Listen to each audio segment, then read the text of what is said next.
Calculation of number of geometrical isomer. अगर molecule unsymmetrical है तो फॉर्मूला बनता है 2 टू पावर n। अगर मॉलिक्यूल सिमेट्रिकल है, ऐसे केसेस में दो केस बनेगा, ऐसी सिचुएशन में दो केस बनेगा। एक, जब ज्योमेट्रिकल सेंटर ऑड में हो और ज्योमेट्रिकल सेंटर इवन में हो। अगर ज्योमेट्रिकल सेंटर ऑड में है तो फॉर्मूला बनता है 2 to power n-1 plus 2 to power n-1/2, और इवन में हो 2 to power n-1 plus 2 to power n/2 - 1। इस पर एग्जांपल्स करते हैं।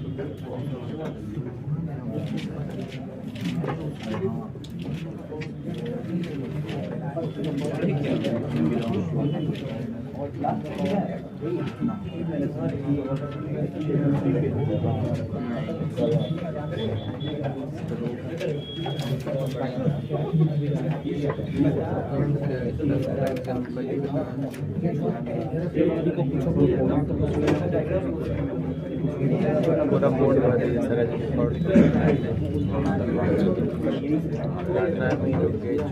बात नहीं,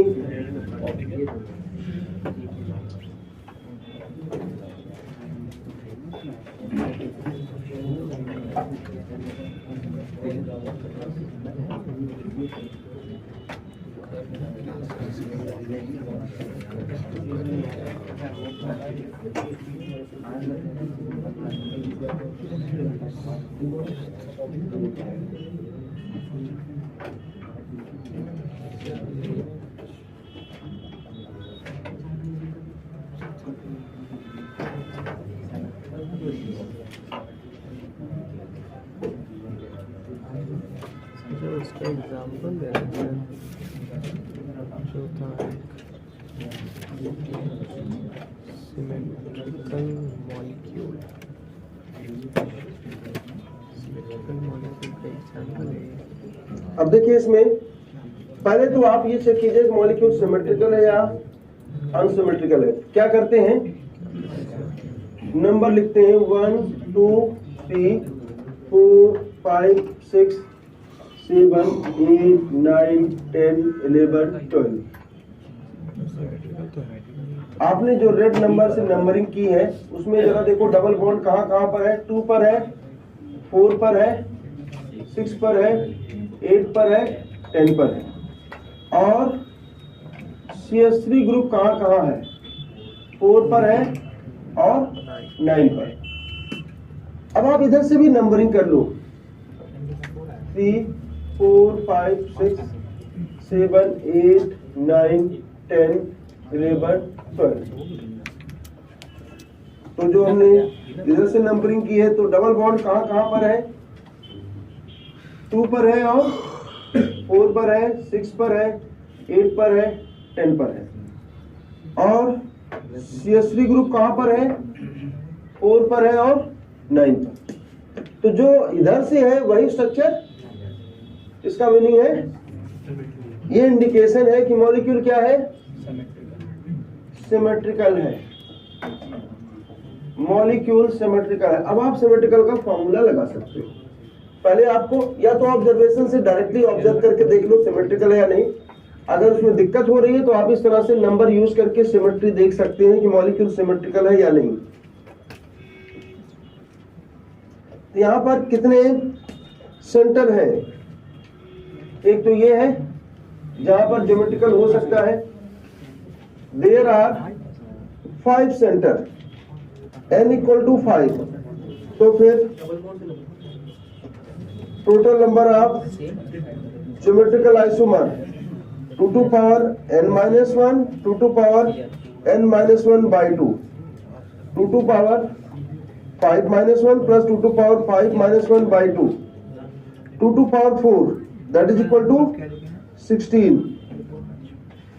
और ये हो जाएगा 4 2 to power 2 that is equal to 4। Total कितने आइसोमर आ जाएंगे, 20। टोटल नंबर ऑफ आइसोमर्स आ जाएंगे 20।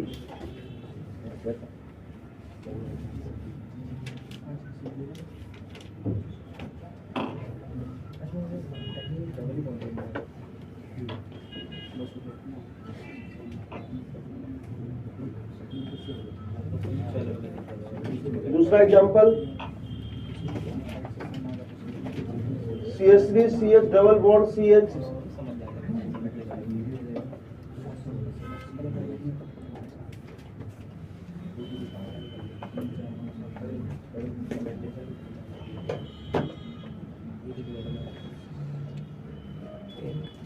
कैसे लिखते हैं?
हो गया।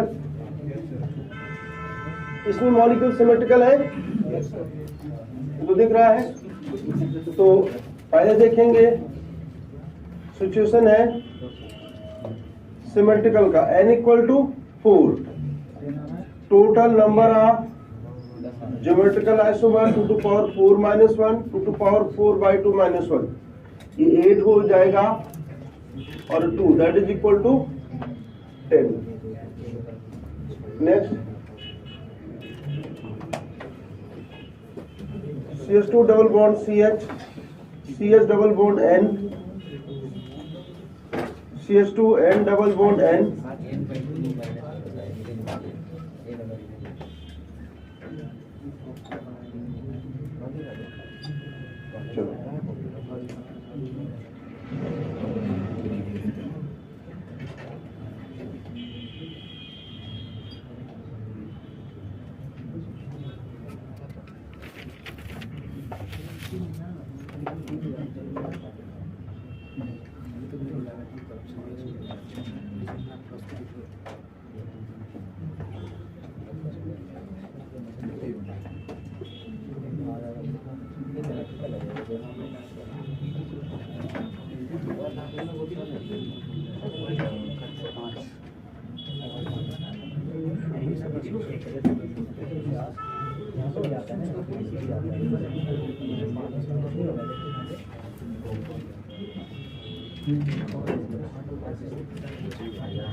हो गया।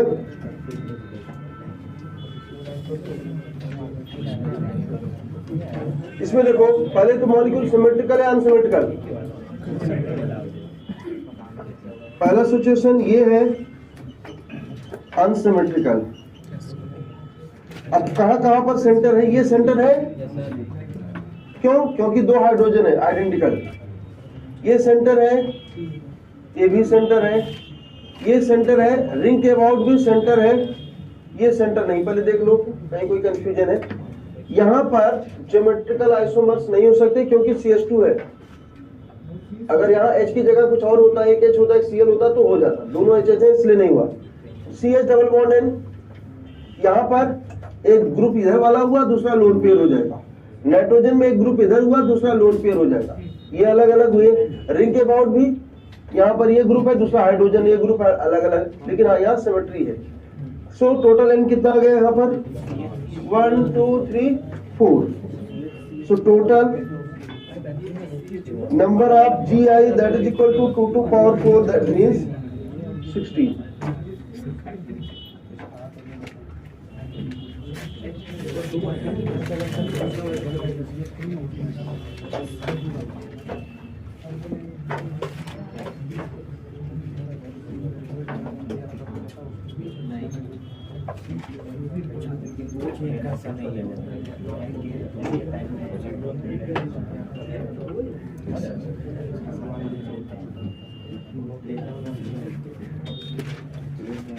ठीक है,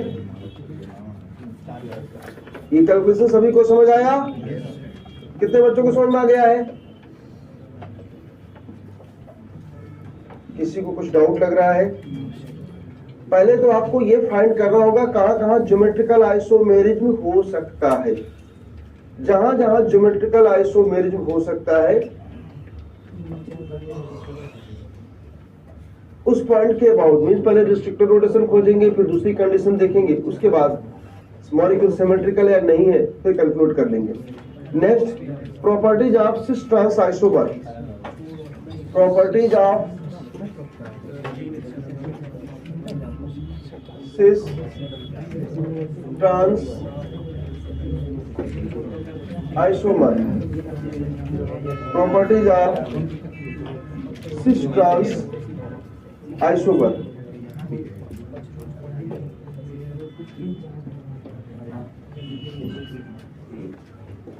देखो सिस ट्रांस का मीनिंग है दोनों side identical structure, A B है, इधर भी ए बी होना चाहिए, ये स्ट्रक्चर हो जाएगा सिस। दूसरा ए है बी है, इधर बी लिखा इधर ए, ये हो जाएगा ट्रांस।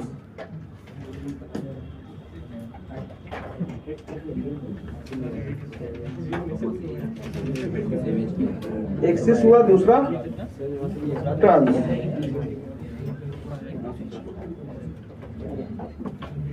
इनकी ध्यान रखना, सिस ट्रांस का मीनिंग है कि जो ग्रुप इधर है वही ग्रुप इधर भी होना चाहिए, आइडेंटिकल ग्रुप्स होने चाहिए। पहला डायपोल मूवमेंट, याद कीजिए डायपोल मूवमेंट को म्यू से लिखते हैं, 2 इंटू डी होता है, और इसका डायरेक्शन क्या होता है? +2 माइनस, ऐसे दिखाते हैं ना। अगर हम यहां पर एग्जांपल कंसीडर करें,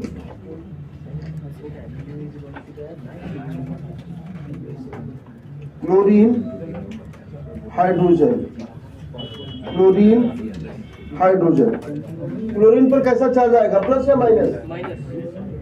यहाँ माइनस आएगा और यहाँ पर प्लस, तो डायपोल मूवमेंट का डायरेक्शन ये होगा। इस क्लोरीन पर माइनस आएगा, यहाँ पर कार्बन पर प्लस, डायपोल मूवमेंट का डायरेक्शन ये होगा, ये डायपोल मूवमेंट का डायरेक्शन होगा। ठीक है, क्या डायपोल मूवमेंट एक दूसरे को कैंसिल कर रहे हैं? नहीं। सो दूसरा केस ये है इसका सिस। ट्रांस को देखते हैं,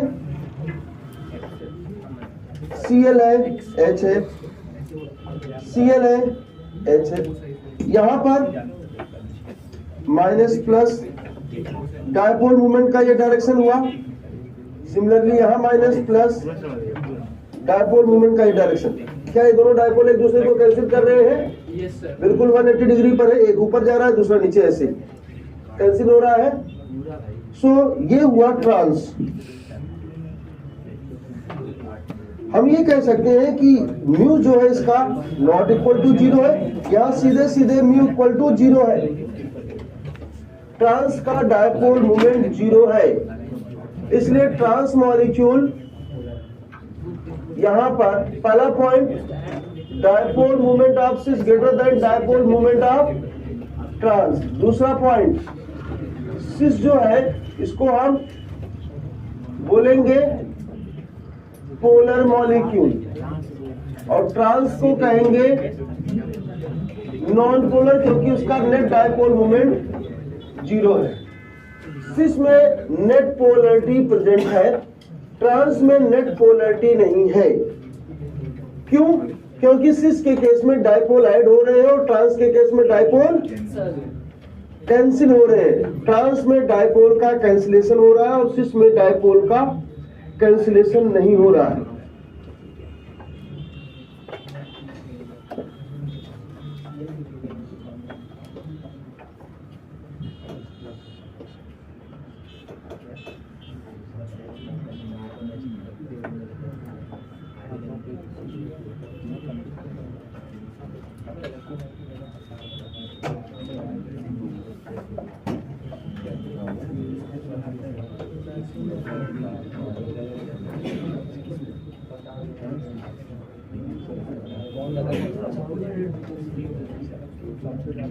हाँ जी, ये पॉइंट क्लियर हुआ। सिस मॉलिक्यूल का, सिस आइसोमर का net dipole moment non zero है और ट्रांस का डायपोल मोमेंट 0 है।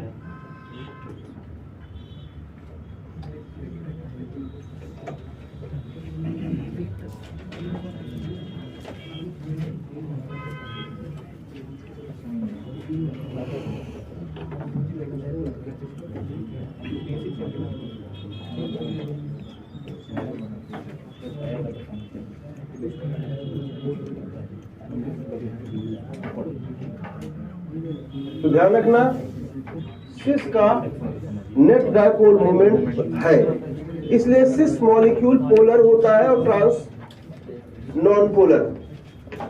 डायपोल मोमेंट कितने बच्चों को समझ में आ गया? क्लियर है? डायपोल मोमेंट से ही रिलेटेड कई सारी इंफॉर्मेशन हैं। दूसरा है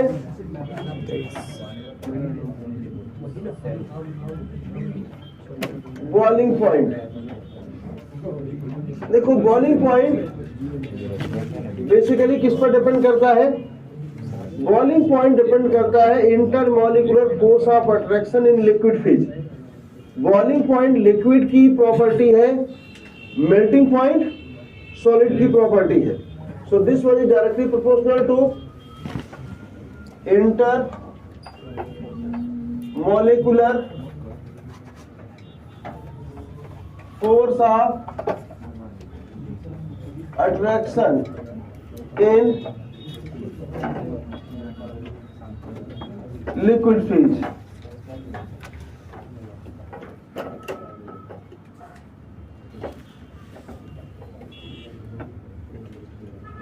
intermolecular force of attraction in liquid phase, boiling point। Intermolecular force of attraction किस पर डिपेंड करता है? ये डिपेंड करता है polarity, that is dipole moment पर। This one is directly proportional to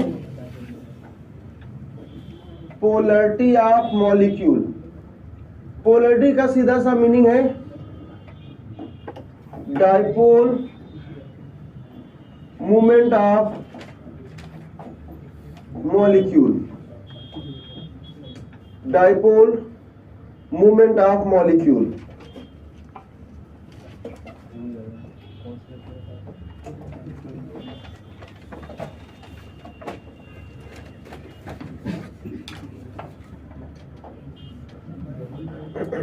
तो अगर हम डायपोल मोमेंट देखें तो किसका ज्यादा होता है? सिस का। इसलिए बॉइलिंग पॉइंट किसका ज्यादा होगा? सिस आइसोमर का। सिस आइसोमर का डायपोल मोमेंट ट्रांस से ज्यादा होगा।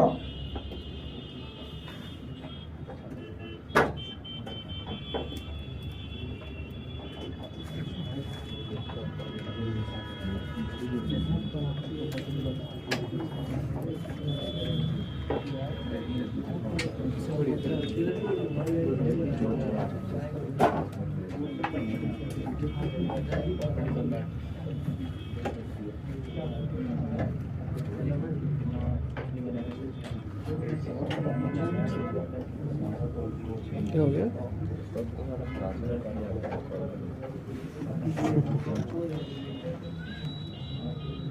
नेक्स्ट ऊपर वाला ना हॉस्टल वाटर सॉल्युबिलिटी। चलो होटल ही बंद कर दी।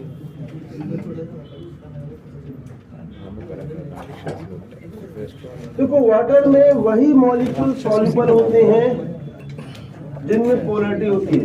मॉलिक्यूल जितना ज्यादा पोलर होगा उसका वाटर सॉल्युबिलिटी उतना ही ज्यादा होगा। सो वाटर सॉल्युबिलिटी आप सीधे सीधे कह सकते हैं solubility, this one is directly proportional to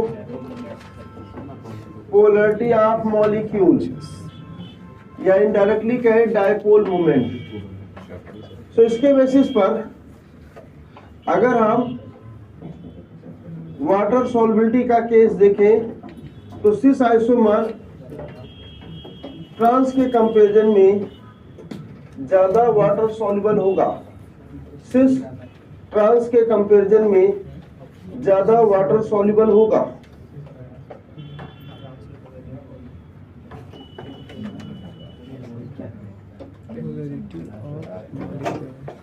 क्या चुभने से लिखता है?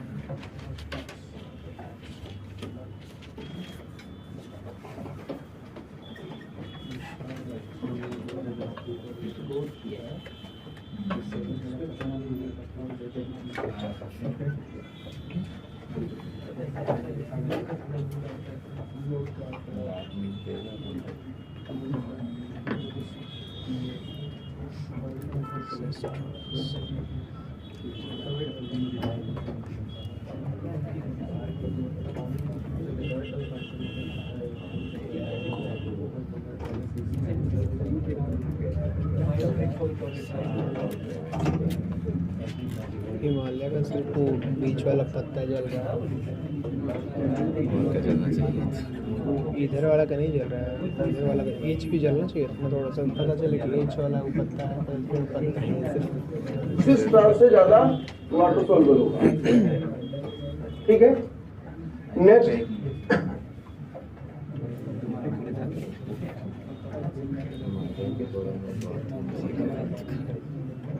Melting point. ध्यान रखना, मेल्टिंग पॉइंट सॉलिड स्टेट की प्रॉपर्टी है। सॉलिड को हीट करेंगे तो जिस टेम्परेचर पर वो ब्रेक होता है, मेल्ट होता है, वो उसका मेल्टिंग पॉइंट हुआ। तो मेल्टिंग पॉइंट किस पर डिपेंड करेगा? Melting point directly proportional to inter molecular force of attraction in solid state. अब देखो सॉलिड स्टेट में अट्रैक्शन कब ज्यादा होगा? जब मॉलिक्यूल पास पास होंगे। Means this one is inversely proportional to inter molecular distance. अब इंटर मॉलिक्यूलर डिस्टेंस कब कम होगा? इंटर मॉलिक्यूलर डिस्टेंस कब कम होगा? जब मॉलिक्यूल ज्यादा क्लोजली पैक्ड होंगे, जितनी अच्छी पैकिंग होगी। So this one is directly related to packing efficiency. Molecule कितने अच्छे से पैक हो रहा है। पैकिंग का मीनिंग है कि उनको ऐसे रखो कि उनके बीच गैप ना रहे। जितना बीच में गैप आएगा उतनी इफिशिएंसी कम होगी। कम स्पेस में ज्यादा मॉलिक्यूल को रखना, ज्यादा अच्छी पैकिंग इफिशिएंसी। और कब मॉलिक्यूल ज्यादा क्लोजली पैक होंगे? जब इफिशिएंसी कब ज्यादा होगी? जब मॉलिक्यूल सिमेट्रिकल होगा। जितना ज्यादा सिमेट्रिकल होगा उतना अच्छे से वो पैक होगा। अगर कोई मॉलिक्यूल प्लेनर है तो रखते जाओ, एक मॉलिक्यूल एक बॉन्ड इधर निकला है, एक इधर निकला है, तो आप उसको नहीं पैक कर सकते। सो this one is directly proportional to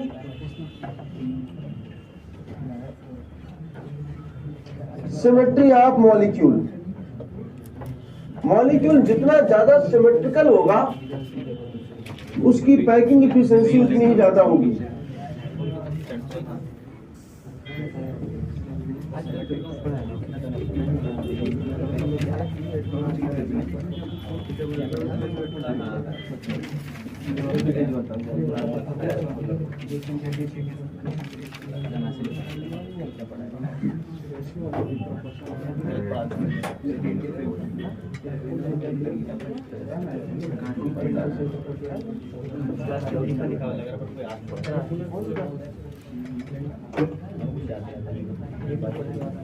packing efficiency. Next है, अब आपके पास दो ऑप्शन है, दो आइसोमर है, सिस एंड ट्रांस, कौन ज्यादा सिमेट्रिकल है देख लेते हैं। ये हमने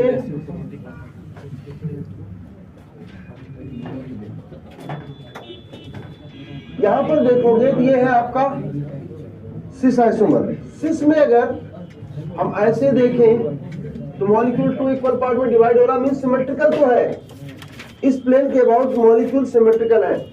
ट्रांस में अगर स्ट्रक्चर ड्रॉ करोगे ए बी,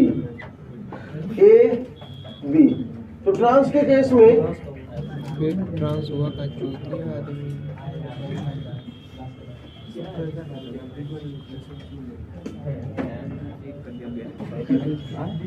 यहां से देखेंगे ऐसे सिमेट्रिकल है, इधर जाएंगे सिमेट्री है, तो इसमें ज्यादा सिमेट्री है, दोनों सिमेट्री दिख रही है, उसमें सिंगल सिमेट्री है। ये है ट्रांस,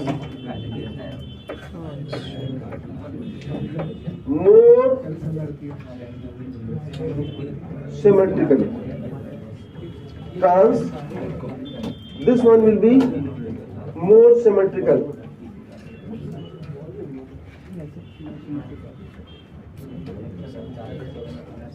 ट्रांस में ज्यादा सिमेट्री है, इसका मीनिंग है ट्रांस में मॉलिक्यूल ज्यादा अच्छे से पैक होंगे, ज्यादा पास होंगे, तो उनके बीच अट्रैक्शन ज्यादा होगा। सो अगर हम यहां पर मेल्टिंग पॉइंट देखें तो trans greater than cis due to more symmetry in trans isomer,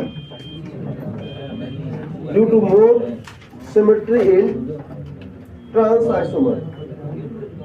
trans का मेल्टिंग पॉइंट ज्यादा होता है, ध्यान रखना, सिस का बॉइलिंग पॉइंट ज्यादा होता है, सिस का डायपोल मूवमेंट ज्यादा होता है, सिस की वाटर सॉल्युबिलिटी ज्यादा होती है, ट्रांस का मेल्टिंग पॉइंट ज्यादा होता है क्योंकि ट्रांस ज्यादा सिमेट्रिकल है।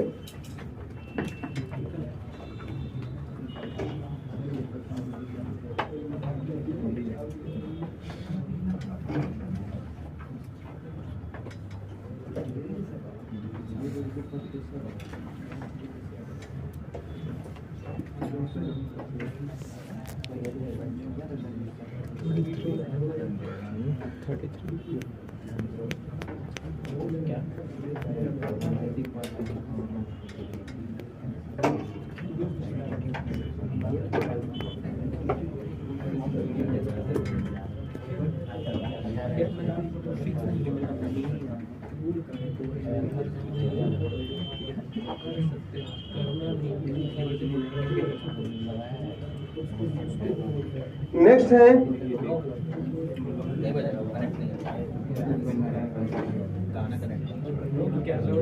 स्टेबिलिटी। ट्रांस एंड सिस में कौन ज्यादा स्टेबल होगा। कई बार इस स्टेबिलिटी को लोग थर्मल स्टेबिलिटी कह देते हैं। थर्मल मींस हीट करने पर कौन पहले डिसोसिएट होगा, ब्रेक होगा। स्टेबिलिटी और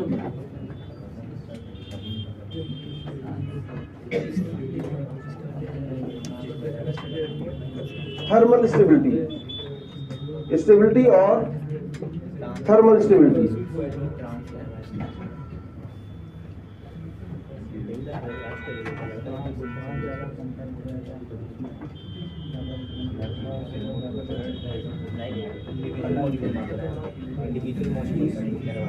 अब देखिए स्टेबिलिटी किस बात पर डिपेंड करती है।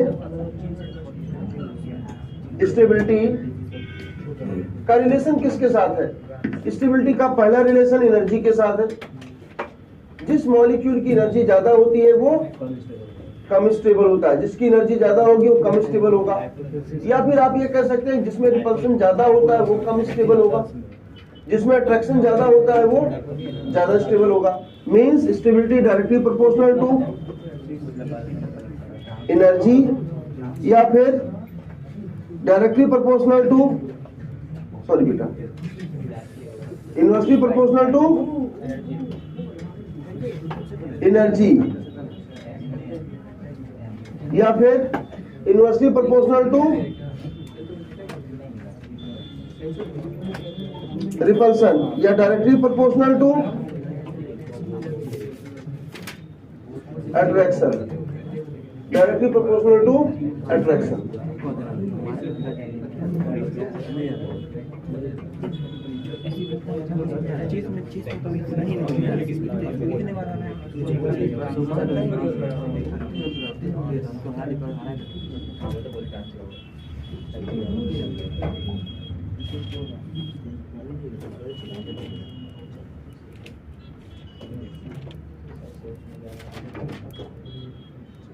एनर्जी और स्टेबिलिटी में इनवर्स रिलेशन है, जिस सिस्टम की एनर्जी ज्यादा होगी उस सिस्टम की स्टेबिलिटी कम होगी।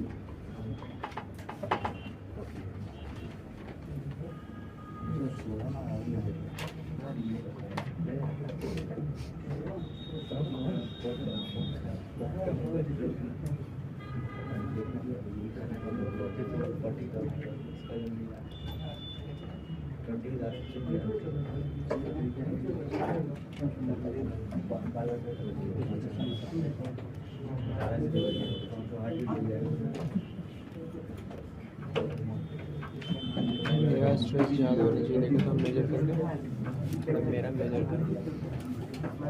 तो अब दोनों को कंपेयर करते हैं। देखिए, जैसे फॉर एग्जांपल हमारे पास ब्यूटीन का केस है।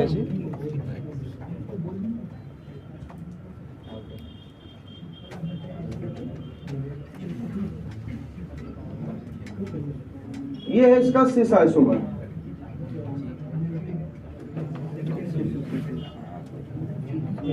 बढ़िया रहता है, कुछ करने की जरूरत नहीं रहता, बस चिपका देते हैं। ये ट्रांस आइसोमर। देखिए यहाँ पर इसमें इलेक्ट्रॉन है, इसमें इलेक्ट्रॉन है। ये एक रीजन जनरेट करेगा जिस रीजन में ये रिपल्सन शो कर सकता है, और ये इसका रीजन, इन दोनों का जो रीजन है जिसमें ये रिपल्सन शो करते हैं इसको बोलते हैं वान डेर वाल रीजन, जहां तक इनका रिपल्सन वर्क करता है। इन दोनों के वान डेर वाल रीजन इंटरसेक्ट करें। हाइड्रोजन का अपना रीजन नहीं होता क्योंकि उसमें इलेक्ट्रॉन नहीं है, जो भी इलेक्ट्रॉन है बॉन्डिंग पेयर है वो अलग है। हाइड्रोजन के अंदर अपने कोई इलेक्ट्रॉन नहीं है, सो इसका वान डेर वाल रीजन नहीं होता। अब यहाँ पर भी वान डेर वाल रीजन है, लेकिन ये van der Waals region opposite direction में है। सो ट्रांस के केस में वान डेर वाल रीजन एक दूसरे से दूर है, इंटरसेक्ट नहीं कर रहे हैं। सिस में इंटरसेक्ट कर रहे हैं। इसका मीनिंग है सिस में क्या होगा, मोर रिपल्सन। सिस आइसोमर में रिपल्सन ज्यादा है क्योंकि जहां से रिपल्सन होता है वो रीजन एक दूसरे को इंटरसेक्ट कर रहा है। तो रिपेल करेंगे तो एनर्जी बढ़ेगी तो स्टेबिलिटी घटेगी। सो यहाँ पर अगर हम रिपल्सन का पार्ट देखें तो सिस का रिपल्सन ट्रांस से ज्यादा होगा रिपल्सन। और अगर आप एनर्जी देखेंगे एनर्जी वाइज भी सिस ज्यादा हो जाएगा। मींस सीधे अगर स्टेबिलिटी पर आए, सिस की स्टेबिलिटी कम होगी, ट्रांस की स्टेबिलिटी ज्यादा होगी। ट्रांस की स्टेबिलिटी सिस से ज्यादा होगी, ट्रांस की स्टेबिलिटी सिस से ज्यादा होगी।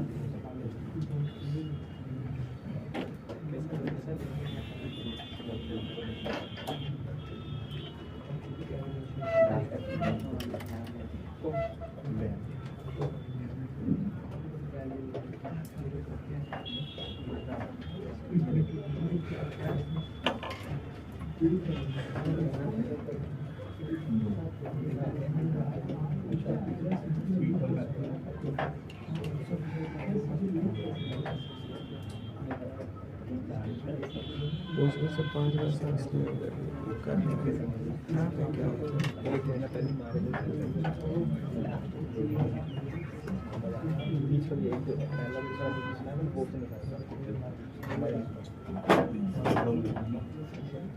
क्या लिखा है। तो एक बार फिर से कंक्लूड कर लें। प्रॉपर्टीज अगर आप देखोगे, सबसे पहली प्रॉपर्टी थी डायपोल मोमेंट। सिस के केस में डायपोल मोमेंट कैंसिल नहीं होता, ट्रांस में डायपोल मोमेंट का कैंसिलेशन हो जाता है। दूसरा पॉइंट था बॉइलिंग पॉइंट। किसका बॉइलिंग पॉइंट ज्यादा होगा? सिस का बॉइलिंग पॉइंट ज्यादा होता है क्योंकि उसमें नेट डायपोल मोमेंट होता है। नेक्स्ट क्या पॉइंट था? Melting point. ये वाटर सॉल्वेबिलिटी। सिस वाटर में ज्यादा सॉल्युबल होगा क्योंकि वो ओवरऑल पोलर मॉलिक्यूल है और trans non polar. And next melting point. Melting point trans का ज्यादा होता है। क्यों? क्योंकि वो सिस के कंपैरेटिव में मोर सिमेट्रिकल एंड स्टेबिलिटी। सिस के जो ग्रुप है, सेम साइड वाले ग्रुप है, वो दोनों एक दूसरे को रिपेल करते हैं, जिससे सिस्टम की एनर्जी बढ़ जाती है और स्टेबिलिटी घटती है। ट्रांस के केस में ये रिपल्सन नहीं हो पाता है। ठीक है।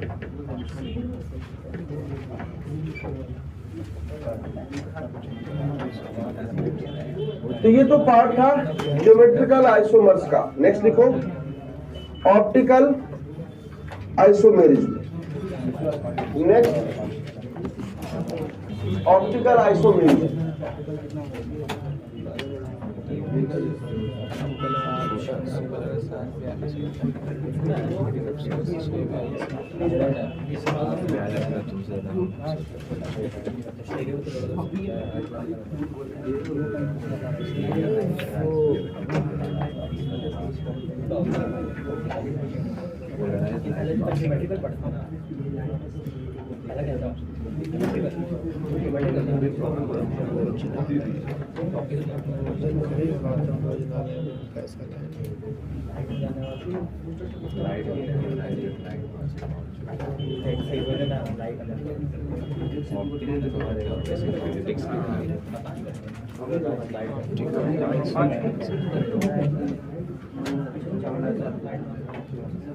Optical isomerism.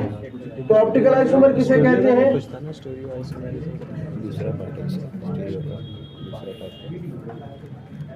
ये सबसे इंपॉर्टेंट पार्ट है। ज्योमेट्रिकल से भी क्वेश्चन आते हैं, लेकिन ऑप्टिकल से सबसे ज्यादा क्वेश्चन आता है। स्ट्रक्चरल से कभी कभार आता है। ऑप्टिकल का मीनिंग है same molecular formula, same structural formula, but different optical activity. ऐसे दो कंपाउंड जिनका मॉलिक्यूलर फॉर्मूला सेम हो, स्ट्रक्चर फॉर्मूला सेम हो, लेकिन उनकी ऑप्टिकल एक्टिविटी डिफरेंट हो, उन्हें हम ऑप्टिकल आइसोमर कहेंगे। अब क्वेश्चन है ऑप्टिकल एक्टिविटी क्या होती है? ऑप्टिकल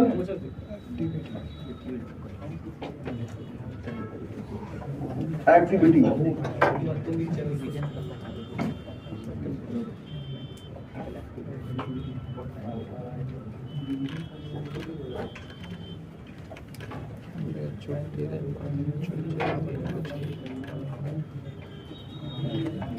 ऑप्टिकल एक्टिविटी क्या है? Rotation of plane of PPL. PPL means plane polarized light. PPL means plane polarized light. अब ये प्लेन पोलराइज्ड लाइट क्या होता है? पहला पॉइंट था मॉलिक्यूलर फार्मूला सेम हो, स्ट्रक्चर फार्मूला सेम हो, बट ऑप्टिकल एक्टिविटी डिफरेंट हो तो ये ऑप्टिकल कहेंगे। ऑप्टिकल एक्टिविटी डिफरेंट होने का मीनिंग है प्लेन पोलराइज्ड लाइट के टुवर्ड्स उनका बिहेवियर अलग अलग हो, एक कुछ रोटेट करे दूसरा कुछ और रोटेट करे। Rotation of plane of PPL. PPL means plane polarized light. Plane polarized light क्या होती है? जैसे मान लीजिए नॉर्मल लाइट है, यहाँ पर आपने लाइट सोर्स जनरेट किया, लाइट यहाँ से किस डायरेक्शन में ट्रेवल करेगी? इधर जाएगी या इधर जाएगी या इधर जाएगी? In all directions. Normal light को हम कैसे दिखाते हैं?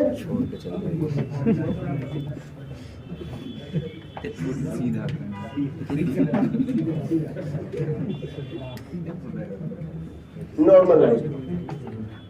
अब हम क्या करते हैं, नॉर्मल लाइट का जो मूवमेंट है वो सभी डायरेक्शंस में, इसको हम this one is normal light. अब आप इसको पास कर रहे हैं, एक इंस्ट्रूमेंट है जिसे कहते हैं पोलराइजर। पोलराइजर क्या करता है? ये ऐसा इंस्ट्रूमेंट है जो केवल एक ही प्लेन की लाइट को पास करने देता है, दूसरे सभी प्लेन की लाइट को स्टॉप कर देता है। यहाँ से जो लाइट निकलेगी उसमें मूवमेंट केवल एक ही डायरेक्शन में होगा। एक ही डायरेक्शन वाले जो लाइट है वो पास हो पाएगी, दूसरे सभी डायरेक्शंस की लाइट स्टॉप हो जाएगी। इस लाइट को बोलते हैं PPL, plane polarized light. Light जो है वो एक ही प्लेन में है, उसका जो मूवमेंट है वो एक ही प्लेन में हो रहा है, एक ही डायरेक्शंस में हो रहा है। Plane polarized light.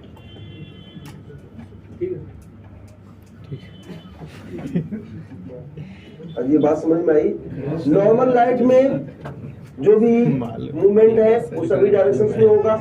Plane polarized light में जब आप पोलरिमीटर्स मींस पोलराइजर से पास करेंगे तो सभी डायरेक्शंस के मूवमेंट को स्टॉप कर देगा, केवल एक ही डायरेक्शंस के मूवमेंट को पास होने देगा। तो जो लाइट आपको मिलेगी वो एक ही प्लेन में मींस एक ही प्लेन में जाती हुई मिलेगी, उसे बोलते हैं प्लेन पोलराइज्ड लाइट। अरे प्लेन पोलराइज्ड लाइट समझ में आया? अब हम इस लाइट को पास कर रहे हैं एक सॉल्यूशन से। इस सॉल्यूशन को कहते हैं, ये है सिंपल ट्यूब जिसमें फील्ड है ऑप्टिकली एक्टिव सॉल्यूशन। तो जब आप इस सॉल्यूशन से लाइट को पास करते हैं, देखिए सिचुएशन कुछ ऐसा है, अभी लाइट ऐसी ही है, एक ही प्लेन में है।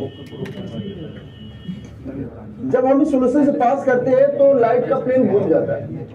यही है rotation of plane polarized light. PPL का प्लेन रोटेट हो रहा, अभी पीपीएल का प्लेन ऐसा है। जब हम इस पीपीएल को पास करेंगे ऑप्टिकली एक्टिव सॉल्यूशन से तो उसका प्लेन रोटेट हो जाएगा। इसको कुछ इस तरह से दिखाएंगे।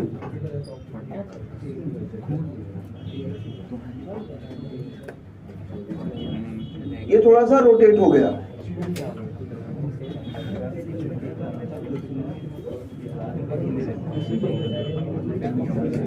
पहले ये नॉर्मल ऐसे था, ये थीटा एंगल से कुछ रोटेट हो गया।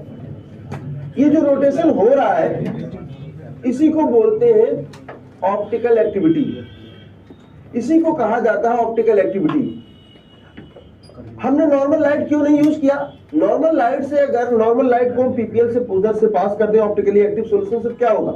इसका भी प्लेन रोटेट हो जाएगा, लेकिन यहां पर आपको दिखेगा नहीं, क्योंकि जो लाइट है वो एक सिंगल प्लेन में नहीं है, वो तो सभी प्लेन में है। तो अगर यहाँ पर रोटेट भी हो गया तो आपको रोटेशन नहीं दिखेगा। इसीलिए हम स्पेसिफिक लाइट पीपीएल यूज करते हैं, प्लेन पोलराइज्ड लाइट। यहां से ही आप ऑप्टिकल एक्टिविटी को पहचान सकते हैं, रोटेशन हो रहा है या नहीं।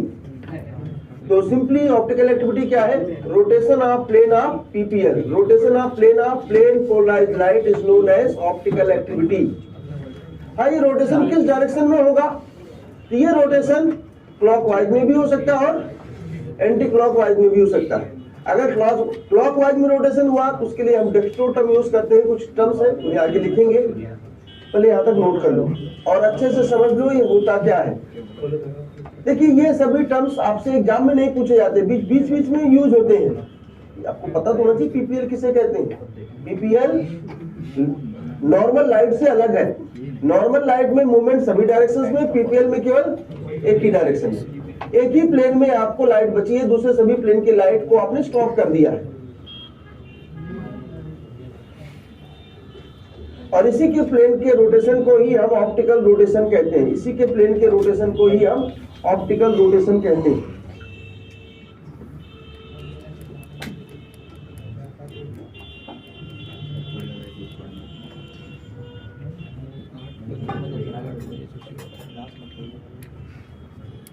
लेजर पीपीएल होना चाहिए, लेजर तो पीपीएल ही होगा, एक ही डायरेक्शन में जाता है ना।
अब ये देखो ऑप्टिकल रोटेशन की बात करेंगे तो ऑप्टिकल रोटेशन क्लॉक में भी हो सकता है और एंटी क्लॉक में भी हो सकता है।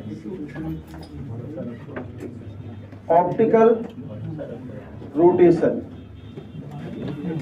थीटा थीटा इक्वल टू 0, इसका मीनिंग है no optical activity. Theta equal to 0 means no optical activity. So इसके करस्पॉन्डिंग जो कंपाउंड होगा, ये जो आपने ऑप्टिकली एक्टिव सॉल्यूशन फिल बनाया है, जिस कंपाउंड का बनाया है उस कंपाउंड को कहेंगे, या जो सॉल्यूशन होगा वो ऑप्टिकली इनएक्टिव सॉल्यूशन कहा जाएगा, या उसके करस्पॉन्डिंग जो कंपाउंड था वो ऑप्टिकली इनएक्टिव कंपाउंड कहा जाएगा। उस सॉल्यूशन को हम ऑप्टिकली इनएक्टिव सॉल्यूशन कहेंगे और कंपाउंड को ऑप्टिकली इनएक्टिव कंपाउंड। तो जो कंपाउंड होगा उसे कहेंगे optically inactive compound, optically inactive compound.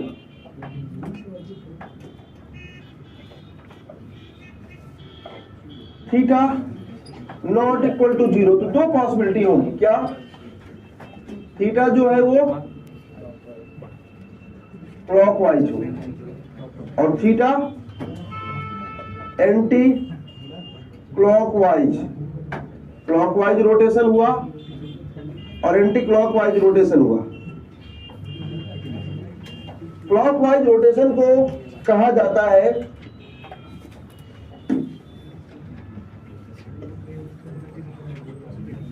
Clockwise rotation को कहेंगे डेक्स्ट्रो रोटेशन। इसे दिखाएंगे स्मॉल डी से या फिर प्लस से, और इसके करस्पॉन्डिंग कंपाउंड को कहा जाएगा dextro rotatory compound. Dextro rotatory compound.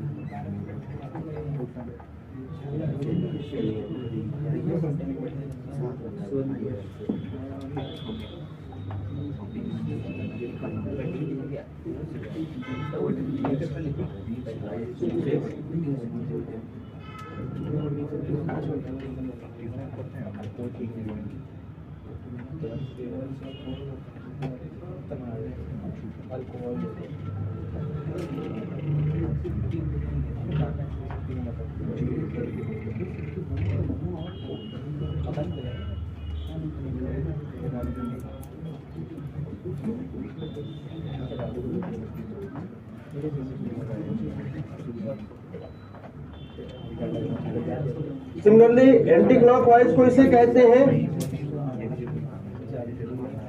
लीवो rotation. इसे दिखाया जाएगा स्मॉल एल से, निगेटिव साइन से दिखाएंगे, और करस्पॉन्डिंग कंपाउंड को कहा जाएगा levo rotatory compound. Levo rotatory compound. 360 घुमाते, 360 डिग्री घूम जाते। 360 घूमने का मीनिंग है नहीं घूमा, जहां के वहीं आ गए, इसका मीनिंग रोटेशन नहीं हुआ।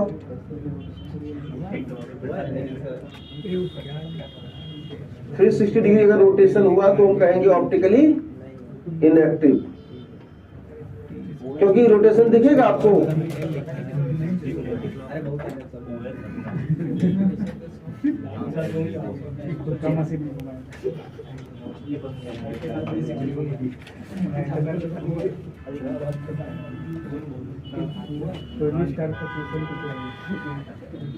तो देखो अभी तक क्या क्या बातें आपको ऑप्टिकल आइसोमर्स में बताया। पहला पॉइंट था ऑप्टिकल आइसोमर कौन से होते हैं, same molecular formula, same structure formula but different optical activity. अगर है तो उन्हें हम ऑप्टिकल आइसोमर कहेंगे और उनके बीच रिलेशनशिप को ही ऑप्टिकल आइसोमेरिज्म कहा जाता है। दूसरा पॉइंट ऑप्टिकल रोटेशन क्या होता है, rotation of plane of PPL, rotation of plane of plane polarized light को ही हम ऑप्टिकल एक्टिविटी कहते हैं, ऑप्टिकल रोटेशन कहते हैं। अब पीपीएल क्या होता है, नॉर्मल लाइट में मूवमेंट सभी डायरेक्शंस में है, हम उसे एक ऐसे इंस्ट्रूमेंट से पास करते हैं जो सभी डायरेक्शंस के रोटेशन मींस मूवमेंट को ब्लॉक कर देता, केवल एक डायरेक्शन के मूवमेंट को पास होने देता, उसे बोलते हैं प्लेन पोलराइज्ड लाइट, क्योंकि वहां पर लाइट एक ही प्लेन में प्रेजेंट होती है। जब हम इस प्लेन पोलराइज्ड लाइट को ऑप्टिकली एक्टिव सॉल्यूशन से पास करते हैं तो उस प्लेन पोलराइज्ड लाइट का प्लेन रोटेट हो जाता है, इसी रोटेशन को ऑप्टिकल एक्टिविटी कहा जाता है। ऑप्टिकल रोटेशन दो तरीके से हो सकता है, clockwise rotation and anti clockwise. Clockwise को क्या कहते हैं, डेक्स्ट्रो रोटेशन, स्मॉल डी या पॉजिटिव साइन से दिखाते हैं, क्लॉक को पॉजिटिव साइन से। एंटी क्लॉकवाइज लीवो रोटेशन या स्मॉल एल या फिर नेगेटिव साइन से दिखाएंगे। तो अभी तक ऑप्टिकल में इतनी बातें आपको बताई गई हैं, क्लियर है सभी को। अब रोटेशन किधर होगा, क्लॉकवाइज या एंटी क्लॉकवाइज, ये कैसे पता करेंगे, इसका आंसर है इसे हम थ्योरेटिकली नहीं पता कर सकते। थ्योरेटिकली आप केवल ये पता कर सकते हैं कि ये कंपाउंड ऑप्टिकली एक्टिव है या नहीं, कंपाउंड ऑप्टिकली एक्टिव है या नहीं, ये हम थ्योरेटिकली पता कर सकते हैं। कंपाउंड ऑप्टिकली एक्टिव अगर है तो कितना रोटेशन करेगा ये हम थ्योरेटिकली नहीं बता सकते, और किस डायरेक्शन में रोटेशन करेगा ये भी नहीं बता सकते। मींस टोटल ऑप्टिकल एक्टिविटी कितना होगा, टोटल ऑप्टिकल रोटेशन कितना होगा, ये 100% एक्सपेरिमेंटल डेटा है। और ये आपसे कभी पूछा नहीं जाएगा कि इस कंपाउंड का ऑप्टिकल रोटेशन कितना होता है, क्योंकि ये हमारी बुक में दिया भी नहीं है, और वैसे भी अगर दिया भी है तो आपको लर्न करना होगा। इसका कॉन्सेप्ट के साथ कोई रिलेशन नहीं है, और ये किसी भी थियरी से प्रेडिक्ट नहीं किया जा सकता, क्योंकि ये एक्सपेरिमेंटल डेटा है। बट हाँ, ऑप्टिकल रोटेशन किस पर डिपेंड करता है, क्या चेंज होने से ऑप्टिकल रोटेशन चेंज होता है, ये कैलकुलेशन हम कर सकते हैं। तो ये पॉइंट आपसे एग्जाम में पूछा जा सकता है। तो नेक्स्ट, टोटल ऑप्टिकल रोटेशन किस पर डिपेंड करता है और वो कितना होगा, कैसे फाइंड करेंगे? Total optical rotation.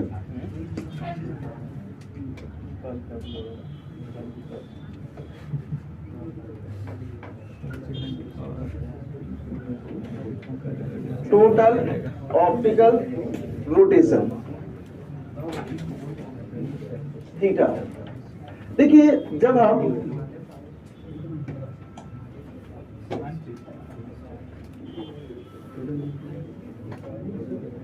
ये है पीपीएल को आपने पास किया,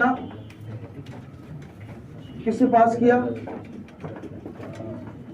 सैंपल ट्यूब से। इस ट्यूब का जो लेंथ है वो L डेसीमीटर है और इसमें जो कंसंट्रेशन है वो C है। कंसंट्रेशन जो इसका दिया हुआ है C ग्राम पर ml। जब हमने इससे पास किया तो लाइट का जो प्लेन है वो कुछ एंगल से रोटेट हो गया, ठीक है। ये जो थीटा है वो किस पर डिपेंड करेगा? थीटा दो बातों पर डिपेंड करता है। Total optical rotation theta directly proportional to concentration. Solution का कंसंट्रेशन जितना ज्यादा होगा उतना ज्यादा रोटेशन आएगा। And this one is also directly proportional to L, length of sample tube. जब इन दोनों को कंबाइन करोगे तो theta proportional to C into L हो जाएगा। That is equal to alpha C into L। Theta equal to alpha C into L। Alpha क्या है? ये है प्रोपोर्शनलिटी कांस्टेंट। अल्फा क्या है? ये कांस्टेंट है और इस कांस्टेंट को कहते हैं स्पेसिफिक रोटेशन। ये कांस्टेंट है और इसे कहा जाता है स्पेसिफिक रोटेशन।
तो यहां से अगर हम अल्फा लिखे, अल्फा हो जाएगा theta by C into L। इसे कहेंगे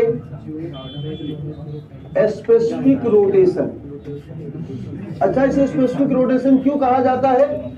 क्योंकि अगर हम C को 1 ग्राम पर ml ले ले और L इक्वल टू 1 डेसीमीटर ले ले तो अल्फा इक्वल टू क्या आ जाएगा? थीटा। मीन्स स्पेसिफिक कंडीशन में जो रोटेशन होता है उसी रोटेशन को हम स्पेसिफिक रोटेशन कह रहे हैं। स्पेसिफिक कंडीशन क्या है? 1 ग्राम पर ml solution and 1 decimetre path length. तो स्पेसिफिक रोटेशन को अगर हम डिफाइन करना चाहें तो आप कह सकते हैं optical rotation due to optical rotation due to 1 gram पर ml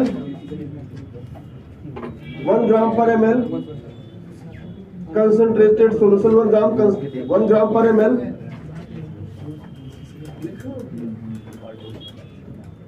Concentration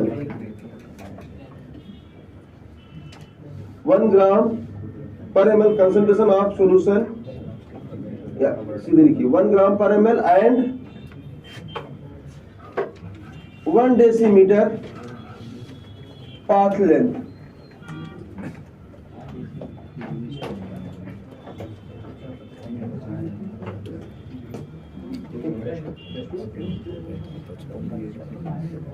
इसके रिस्पेक्ट में जो रोटेशन आएगा उसी को हम ऑप्टिकल रोटेशन कहते हैं.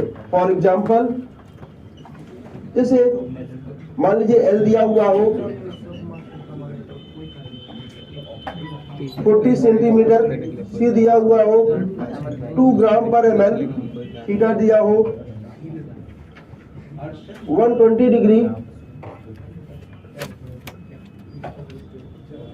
80 डिग्री. कैलकुलेट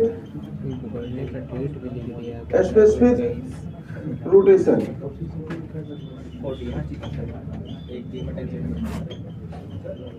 चलो कैलकुलेट करो. Calculate specific rotation.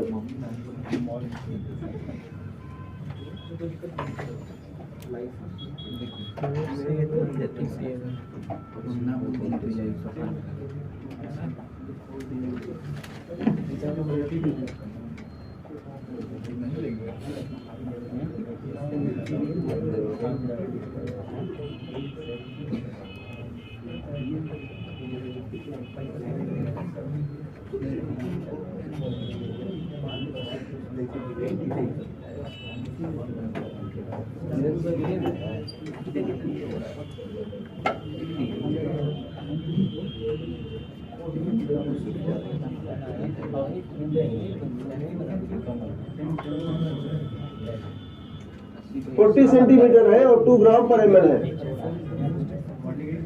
तो ये 40 सेंटीमीटर है. ठीक है, ध्यान रखना लेंथ किस में रखना है. तो 40 सेंटीमीटर कितना हुआ?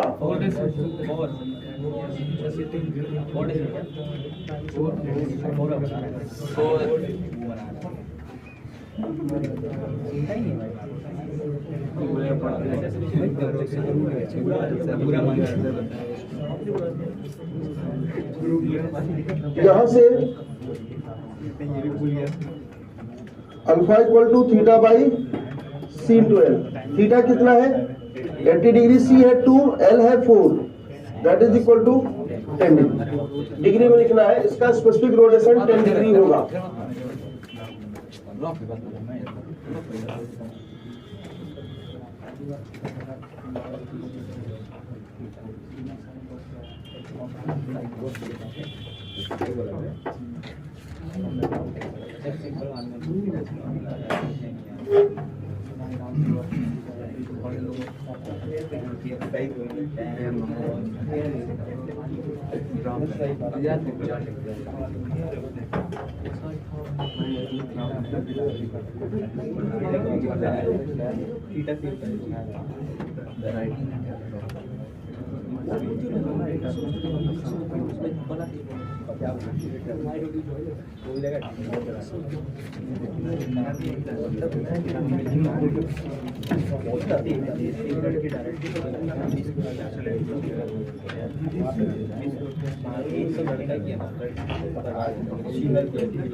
नेक्स्ट लिखो.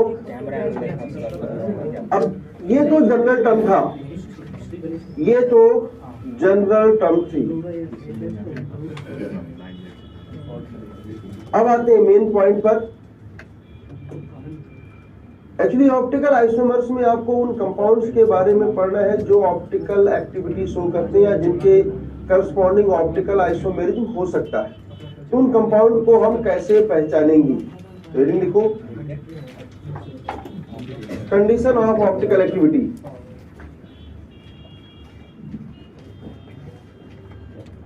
Condition of optical activity.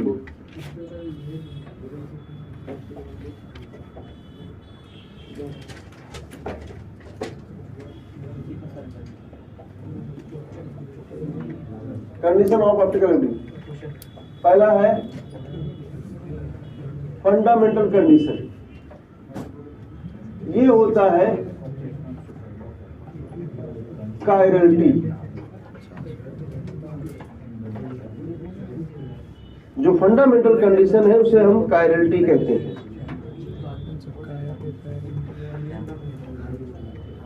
Fundamental condition optical activity की कायरलिटी होती है। कायरलिटी का मीनिंग है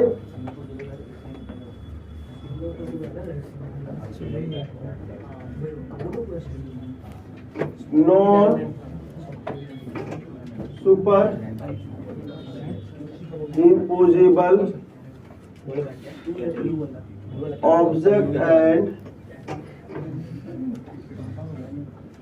mirror image।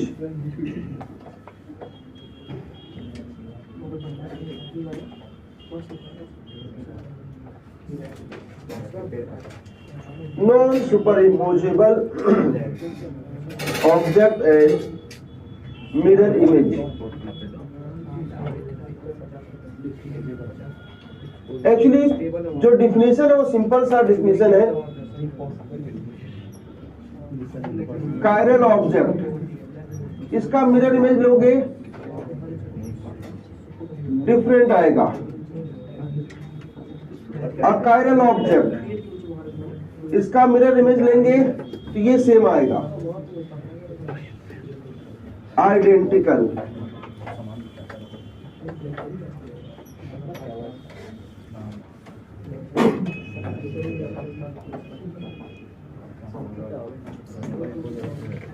इसका मिरर इमेज लेंगे तो ये आइडेंटिकल आएगा।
देखिए, अगर कोई कायरल ऑब्जेक्ट है तो उसका मिरर इमेज डिफरेंट होगा। डिफरेंट है, इसको कैसे कहेंगे? वो उस पर सुपर इम्पोज नहीं हो रहा। जैसे अगर हम यहाँ पर एग्जांपल लें हाथ का, हैंड मिरर, ये इसका मिरर इमेज है, लेकिन जब हम इसको इसके ऊपर रखते हैं ये सुपर इम्पोज नहीं हो रहा। इसका मीनिंग है हैंड एक कायरल ऑब्जेक्ट है। और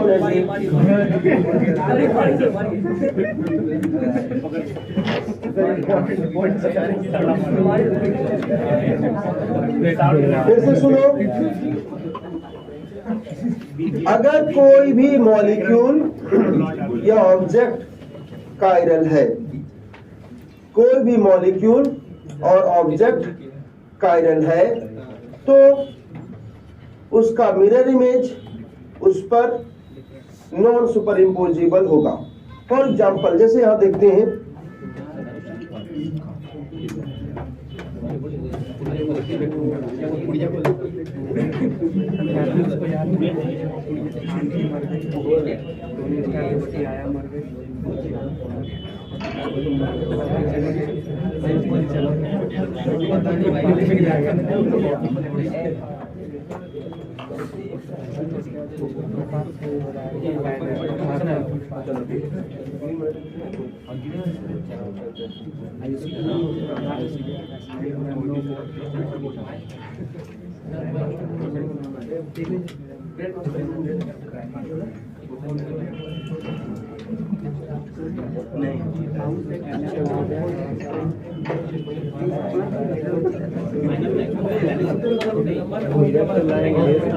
सर आप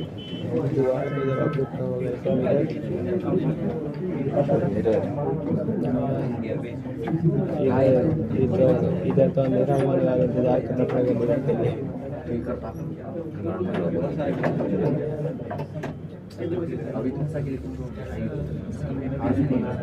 चल बिना मिरर का मिरर इमेज बना देगा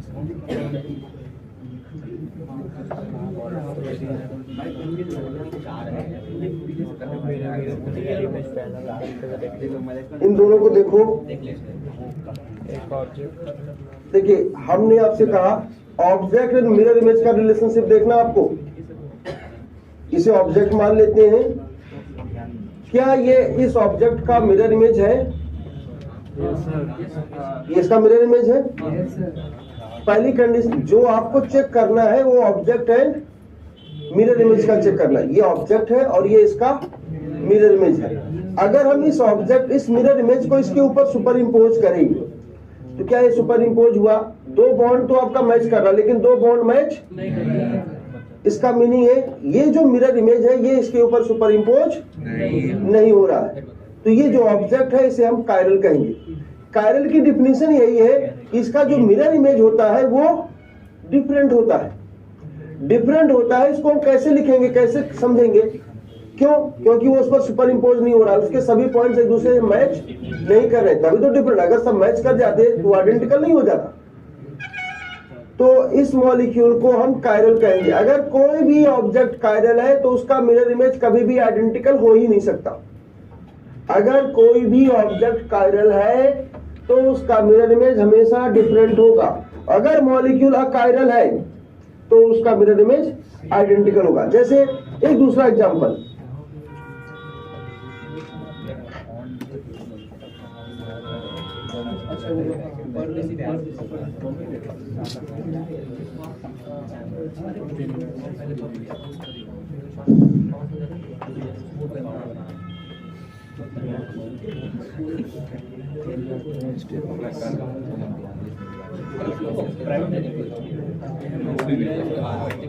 अभी तो कस्टमर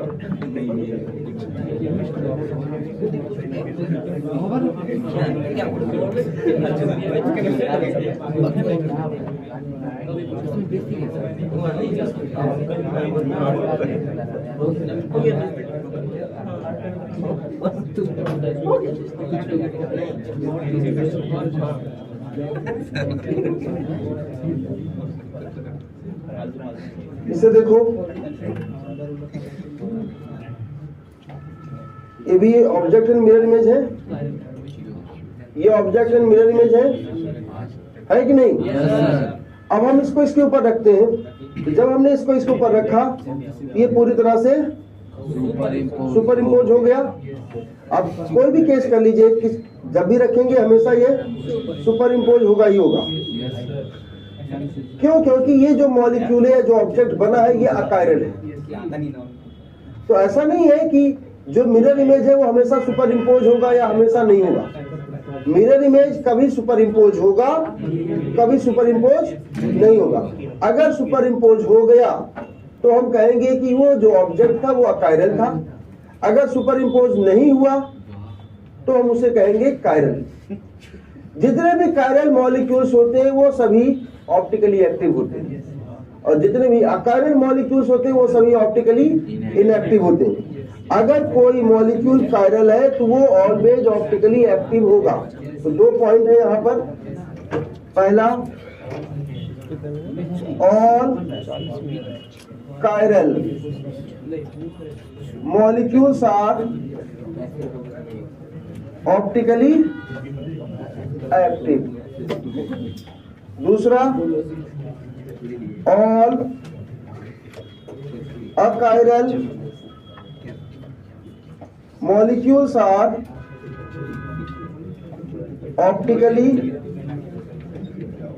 inactive। जितने भी कायरल है वो सभी ऑप्टिकली एक्टिव होंगे, जो अकायरल है वो ऑप्टिकली इनएक्टिव होंगे।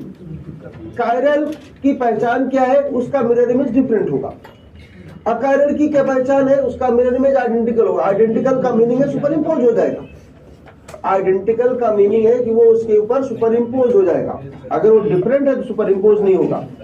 तो रियल में जो डिफिनीशन है कायरलिटी की वो क्या है? कायरलिटी की डिफिनीशन है non superimposable object and mirror image. अगर object and mirror image non superimposable है तो वो कायरल कहे जाएंगे, अगर वो सुपर इम्पोजेबल है तो अकायरल कहे जाएंगे। कितने बच्चों को बात समझ में आ गई है? अरे कायरल की डिफिनेशन समझ में आई? तो जितने भी कायरल मॉलिक्यूल्स हैं वो सभी ऑप्टिकली एक्टिव होते हैं। तो यहाँ पर हमने फंडामेंटल कंडीशन देखी। फंडामेंटल कंडीशन ऑप्टिकल एक्टिविटी के लिए क्या है? कायरलिटी है। फंडामेंटल कंडीशन ऑप्टिकल एक्टिविटी के लिए क्या होती है? कायरलिटी। कायरलिटी का मीनिंग है कि उसका मिरर इमेज अलग होगा। इन अदर वर्ड, उसका मिरर इमेज उस पर नॉन सुपर इम्पोजेबल होगा। चाहे आप ये कहो कि उसका मिरर इमेज अलग होगा, चाहे आप ये कहो कि उसका मिरर इमेज उस पर नॉन सुपर इम्पोजेबल होगा। अगर object and mirror image non super imposable हो तो ऐसे मॉलिक्यूल्स को हम कायरल कहेंगे। और जितने भी कायरल मॉलिक्यूल्स होते हैं वो सभी ऑप्टिकली एक्टिव होते हैं। और जो जिनका इमेज आइडेंटिकल होता है वो उसके ऊपर सुपर इम्पोज हो जाते हैं, और ऐसे मॉलिक्यूल को हम क्या कहेंगे? अकायरल। और achiral molecule always optically inactive हो। देखिए, मॉलिक्यूल को एक दूसरे के ऊपर सुपर इम्पोज करके चेक करना कि वो कायरल है या नहीं, ये बड़ा ही डिफिकल्ट टास्क है। जैसे जैसे मॉलिक्यूल की साइज बढ़ती जाएगी, सिचुएशन कॉम्प्लेक्स होती जाएगी, हम इस पार्ट को प्रेडिक्ट नहीं कर पाएंगे, चेक नहीं कर पाएंगे। इसके लिए हमें कोई दूसरी कंडीशन चाहिए, सिंपल हो, जिसे यूज करना, अप्लाई करना हमारे लिए आसान हो। तो हम आते हैं अब सेकेंडरी कंडीशन पर। ये तो आपकी प्राइमरी कंडीशन थी।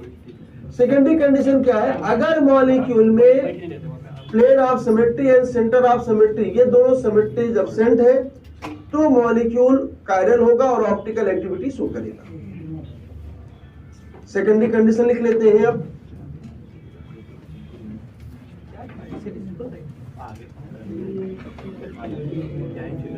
क्योंकि हम सेकेंडरी कंडीशन यूज करके ही ये फाइंड करेंगे कि गिवन मॉलिक्यूल कायरल है या फिर अकायरल है। ध्यान रखना, सेकेंडरी कंडीशन को यूज करके ही फाइंड किया जाएगा कि मॉलिक्यूल कायरल है या फिर अकायरल है।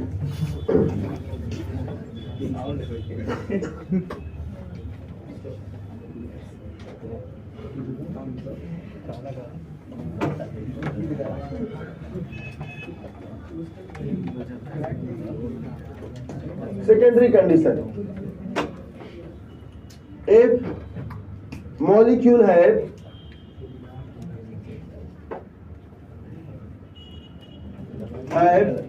no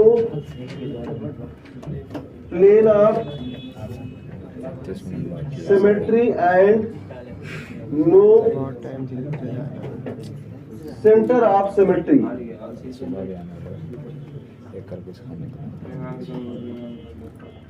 then molecule will be chiral and so optical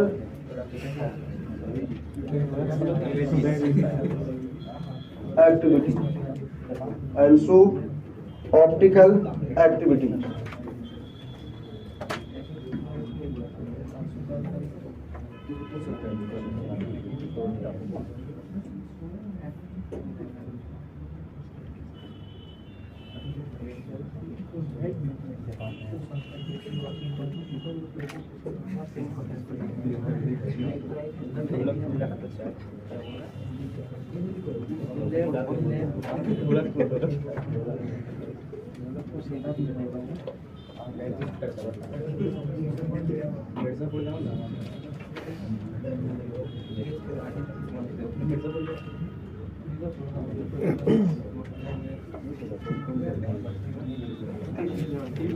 देखिए, अगर मॉलिक्यूल में plane of symmetry and center of symmetry absent हो, नहीं हो, तो मॉलिक्यूल कायरल होगा और ऑप्टिकली एक्टिविटी शो करेगा। अब क्वेश्चन है कि plane of symmetry and center of symmetry हम देखेंगे कैसे। एक्चुअली मॉलिक्यूल ऑप्टिकली एक्टिव है या नहीं, ये पता करने के लिए plane of symmetry and center of symmetry tools ही यूज किया जाता है। सुपर इम्पोज करने वाला टूल हम लोग यूज नहीं करते। जब भी आपको फाइंड करना है गिवन मॉलिक्यूल कायरल है या नहीं, तो सीधे सीधे आप यूज करते हैं plane of symmetry and center of symmetry. Plane of symmetry क्या होता है? प्लेन ऑफ सिमेट्री मॉलिक्यूल में एक इमेजिनरी प्लेन होता है जिस प्लेन के about molecule two equal half में डिवाइड हो जाता है। जैसे हमने आपसे कहा था, ये भी दिखाया था, ये तो सुपर इम्पोज हो रहा था, मॉलिक्यूलर कायरल है। इसका मीनिंग है या तो इसमें पीवेस होगा या तो सीवेस होगा। मींस कोई ना कोई एक सिमेट्री एलिमेंट तो होगा। अगर दोनों सिमेट्री एलिमेंट एब्सेंट है तभी मॉलिक्यूल कायरल होगा। जैसे अगर हम यहां पर इसको ऐसे बाइसेक्ट करें, ऐसे मिरर को रखें तो ऐसे कट जाएगा, ये पार्ट इसका इमेज बन जाएगा। मींस इस लाइन के अबाउट, इस प्लेन के अबाउट ये मॉलिक्यूल टू इक्वल हाफ में डिवाइड हो जाएगा। अगर मॉलिक्यूल में कोई भी एक ऐसा प्लेन प्रेजेंट है जिस प्लेन के about molecule two equal part में डिवाइड हो जाए, टू पार्ट में bisect means two equal part में ब्रेक हो जाए, तो उस मॉलिक्यूल में प्लेन ऑफ सिमेट्री होगा और जिस प्लेन के अबाउट हो रहा है उसे हम सिमेट्रिकल प्लेन कहते हैं। पीवेस का मीनिंग क्या है? Plane of symmetry.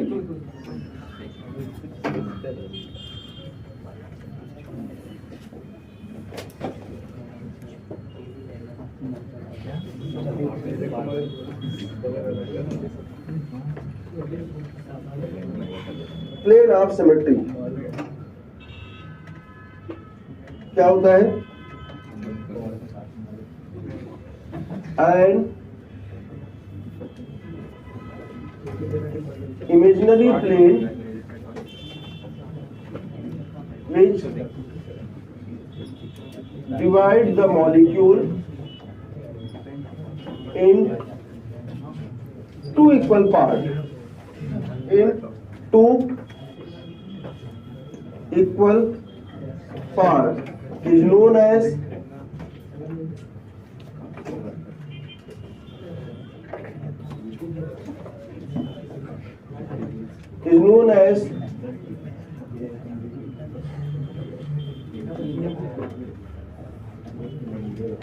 symmetrical plane और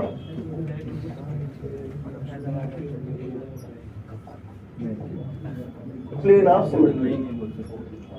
अगर मॉलिक्यूल में कोई ऐसा प्लेन एग्जिस्ट करता है जिस प्लेन के about molecule two equal half में डिवाइड हो जाए, तो उस प्लेन को सिमेट्रिकल प्लेन कहता है, उस प्लेन को हम सिमेट्रिकल प्लेन कहते हैं और यही होता है प्लेन ऑफ सिमेट्री।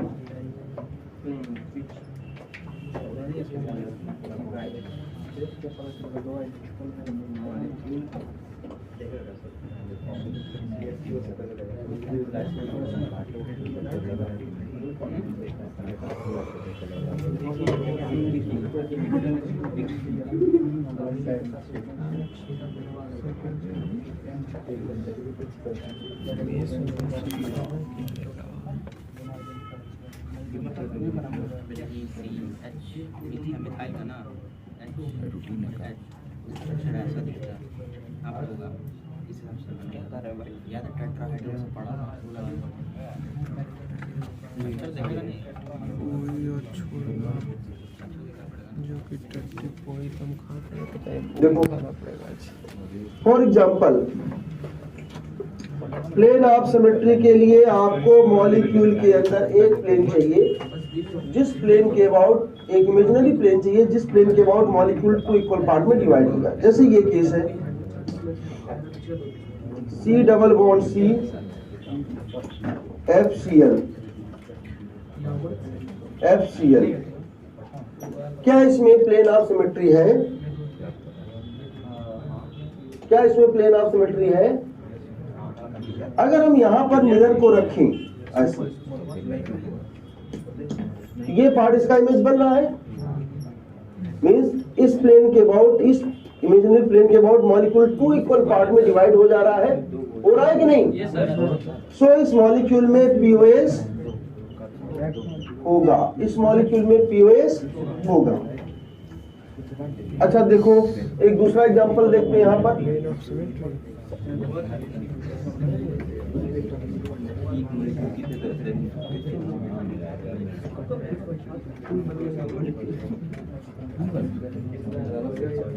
दूसरा जैसे ये केस है,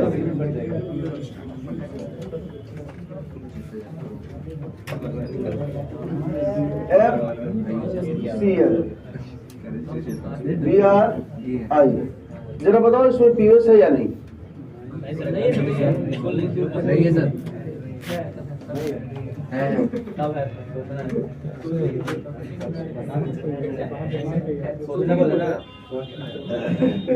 ज्यादा पढ़ लोगे तो पता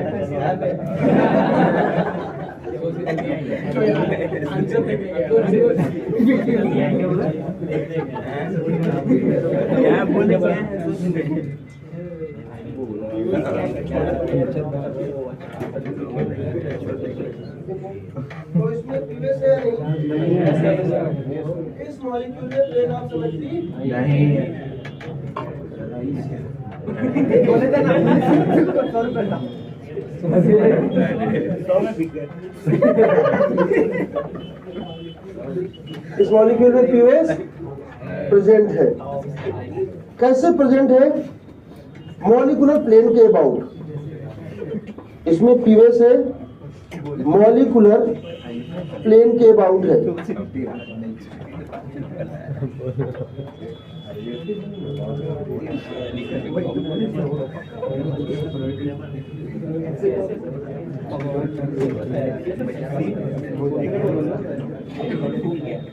गाड़ी का नंबर 566।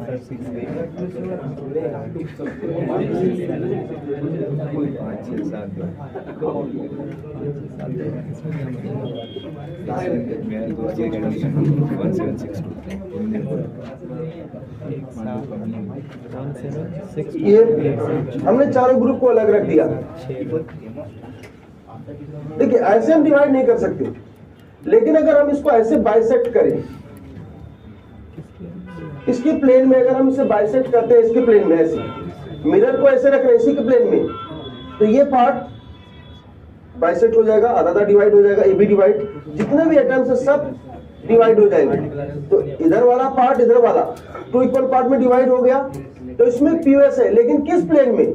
मॉलिक्यूलर प्लेन में। जिस प्लेन में मॉलिक्यूल है उसी प्लेन में अगर हम मिरर को रखें तो मॉलिक्यूल में पीओएस आ जाता है।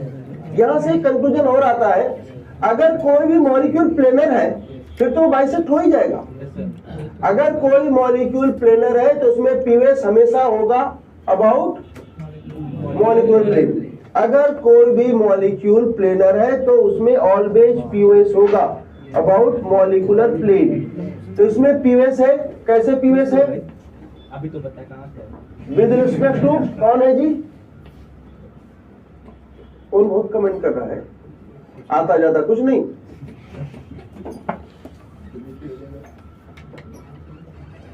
एक ही लाइन को 10 बार बोलता हूं तब भी ठीक से समझ नहीं आता, और अगर इसको हल्के में ले रहे हो फिर तो तुम ही उड़ जाओगे। ये हल्का नहीं, तुम हल्के जरूर हो सकते हो। मल्टीपल टाइम्स में बोलता हूं, एक बार नहीं, 2 बार 3 बार 4 बार, बात समझ आ जाए। लिखते भी हैं, बोलते भी हैं। तो इस मॉलिक्यूल में पीओएस है, प्लेन ऑफ सिमेट्री है with respect to molecular plane. जिस प्लेन में मॉलिक्यूल है उस प्लेन के अबाउट, यहां से हम ये कह सकते हैं कि जितने भी प्लेनर मॉलिक्यूल्स हैं वो सभी उन सभी में पीवेस होगा, मीन्स वो सभी अकायरल होंगे।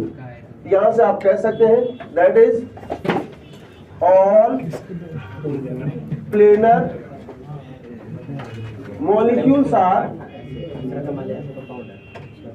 Achiral due to presence of plane of symmetry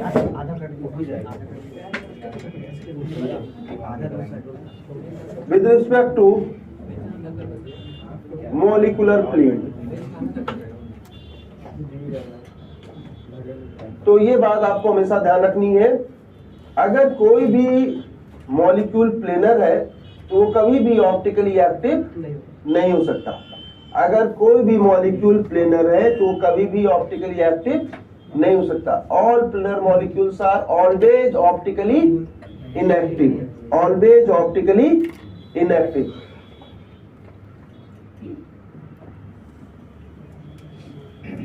यहां तक समझ में आ गया?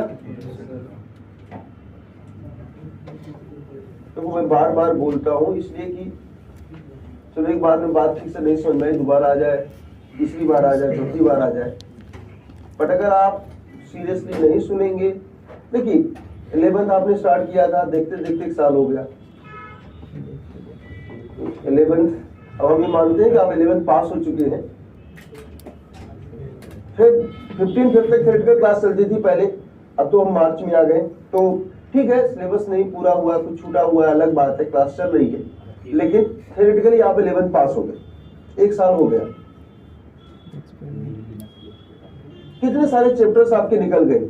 अगर आपने उन चैप्टर को सीरियसली नहीं किया होगा तो फिर आगे चल के जब आपसे रिवाइज करेंगे तो आपको कुछ भी समझ नहीं आएगा। हाँ, अगर आपने उसको ध्यान से पढ़ा होगा तो रिवाइज करेंगे तो वो सारी बातें रिकॉल हो जाएंगी। इसलिए जो भी चैप्टर जब पढ़ाया जाए तो उसको कम से कम एक बार अच्छे से तो जरूर पढ़ लें। स्टोचियोमेट्री कराया गया, बहुत सारे चैप्टर्स हैं, ऑर्गेनिक भी हो रहा है, ऑर्गेनिक हो भी जाएगा, ठीक है, हो सकता है 15 मार्च तक हो बहुत कुछ कंप्लीट हो जाए। रिडॉक्स भी हो जाएगा 15 मार्च नहीं, क्या करें 15 अप्रैल तक। रिडॉक्स तो हो ही जाएगा, रिडॉक्स तो इसके बाद ही होना है। हाइड्रोकार्बन, देखिए पढ़ाना तो सब कुछ है, ऐसा तो है नहीं कि आपको पढ़ाया नहीं जाएगा, छोड़ दिया जाएगा, टाइम फ्रेम में आगे पीछे हो सकता है। आपको उन चैप्टर्स के बारे में सोचना है जो पढ़ा दिया गया है, क्या वो आपको आते हैं, क्या आपने उन्हें प्रॉपर रिवाइज किया, क्या उनका रिटेंशन आपके माइंड में प्रॉपर है। जैसे आयनिक इक्विलिब्रियम है, केमिकल इक्विलिब्रियम है, thermodynamics, chemistry, thermochemistry, state of matter, atomic structure, chemical bonding, periodic table, बहुत सारे चैप्टर्स हैं। फिजिक्स में ऐसे बहुत से होंगे, मैथ्स में बहुत से होंगे। इन जनरल बच्चों का ध्यान हमेशा उस चैप्टर पर रहता है जो नहीं पढ़ाया गया, या फिर एग्जाम में अगर उस चैप्टर से क्वेश्चन आ गए तो सारी गलती उसी पॉइंट की है कि ये नहीं पढ़ा था इसीलिए मेरा नंबर नहीं आया, बाकी तो सब आता था। कोई भी 2 क्वेश्चन आउट ऑफ सिलेबस आ गया कुछ, तुरंत पेरेंट्स से बोलेंगे आउट ऑफ सिलेबस था इसलिए मार्क्स नहीं आया। ये नहीं कहेंगे कि इतना इन सिलेबस था वो हमसे हुआ ही नहीं, उसको हमने पढ़ा ही नहीं। तो अब नेगेटिविटी खोजोगे तो हर जगह नेगेटिविटी दिखेगी, फिर आप फाइनल एग्जाम तक तो सारे चैप्टर कंप्लीट हो जाएंगे। फिर वहां मत कहना सिलेबस नहीं पूरा हुआ इसलिए नहीं आया।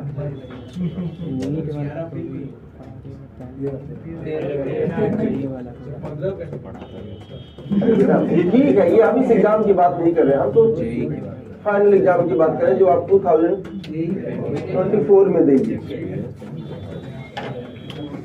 तब तक तो सब कंप्लीट हो जाएगा। तो थोड़ा ऑनेस्टली पढ़ो, अच्छे से पढ़ो।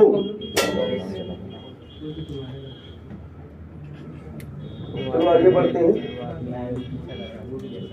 पीएस देखते हैं कि मॉलिक्यूल में प्लेन ऑफ सिमेट्री कैसे देखा जाएगा। देखो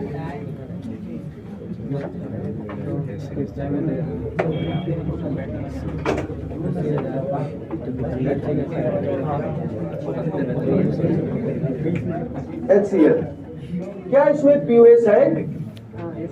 क्या इस मॉलिक्यूल में पीवीएस है? तो इसमें पीवीएस है।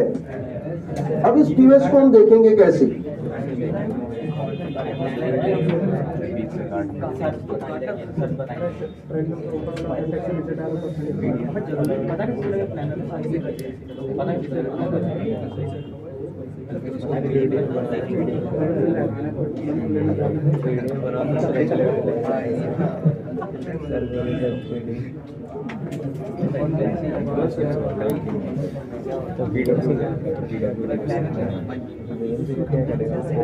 देखो यहाँ पर तो आपको सीधे सीधे दिख रहा है,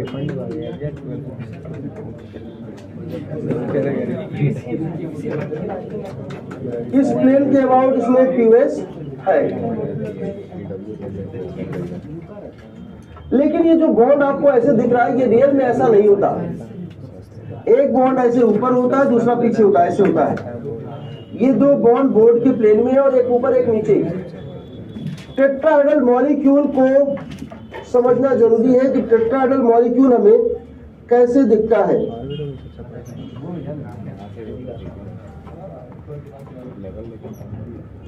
टेट्राहेड्रल मॉलिक्यूल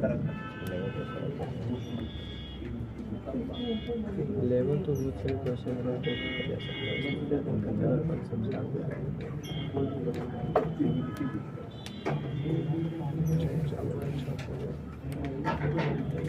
टेट्राहेड्रल मॉलिक्यूल आपको कुछ इस तरह से दिखेगा। ध्यान से समझ लो टेट्राहेड्रल कैसे दिखता है।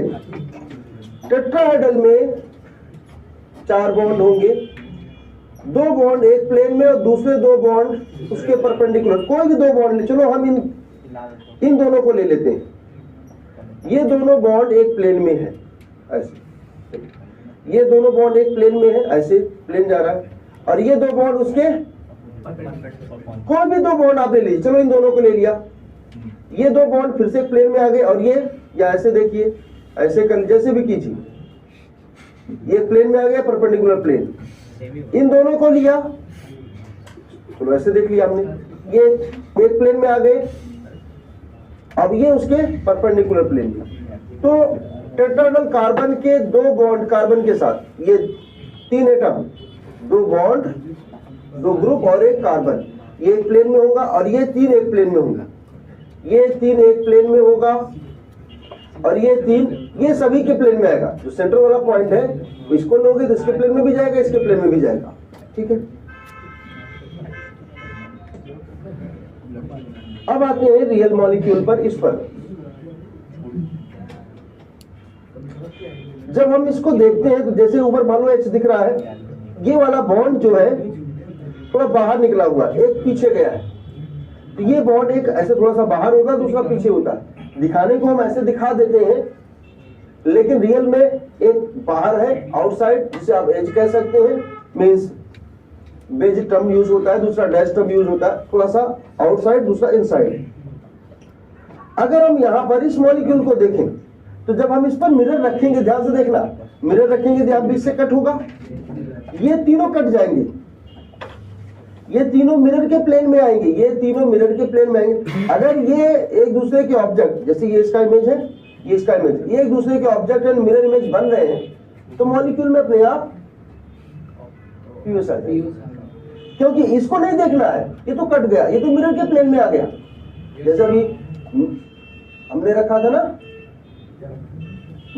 मॉलिक्यूलर प्लेन में सब कट गए थे, वैसे ये जिस मिरर के प्लेन में ये 3 एटम आ रहे हैं, ये तो बाइसेक्ट हो गए। अगर ये पार्ट एक दूसरे का ऑब्जेक्ट एंड मिरर इमेज हुआ तो उसमें पीवीएस आ जाएगा। जैसे यहाँ देखो, एक मिनट, इसी स्ट्रक्चर को मैं प्रॉपर्ली बनाता हूँ, वहां तो आधा अधूरा बना है।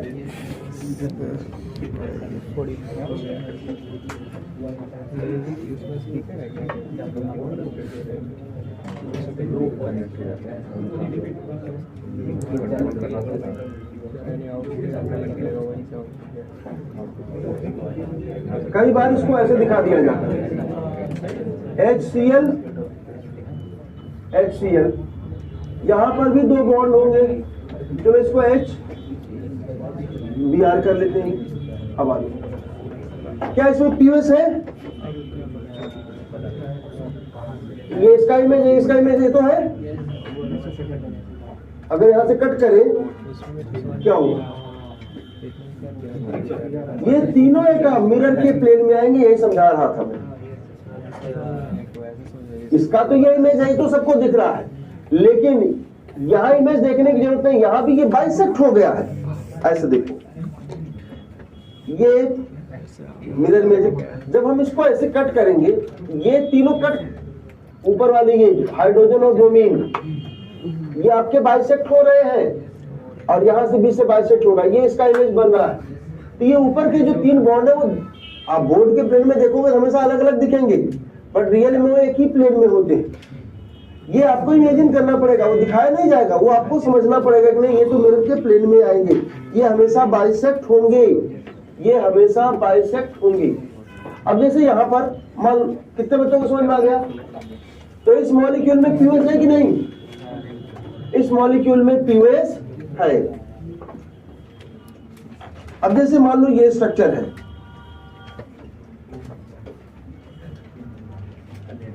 HBr, यहां लिखा HCl, यहां पर BrCl। अब जरा बताओ इसमें पीओएस है कि नहीं?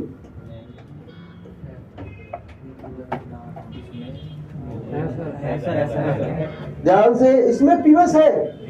ये जो है ये तो बाइसेक्ट हो गए, ये बाइसेक्ट हो गए। अगर ये दूसरे के ऑब्जेक्ट मिरर इमेज है तो फिर पीओएस आ जाएगा। यहाँ पर पीओएस होगा, यहाँ पर पीओएस प्रेजेंट है,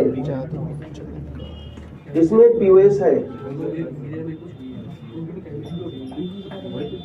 ये बाइसेक्ट हुआ है, ये समझना जरूरी है। इसी बात को मैं बार बार समझा रहा हूँ क्योंकि कंफ्यूजन इसी में होता है। तो आप कहोगे तो कट हो गए, इसका इमेज ही नहीं है, बट वो कट नहीं हुआ, वो सब कट गए, वो सब बाइसेक्ट हो गए।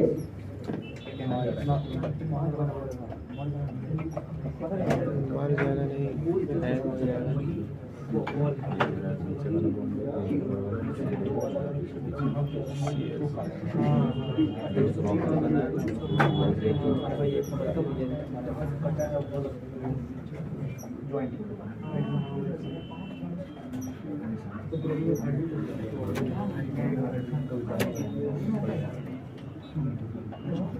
चलो बताओ इसमें पीओएस है कि नहीं?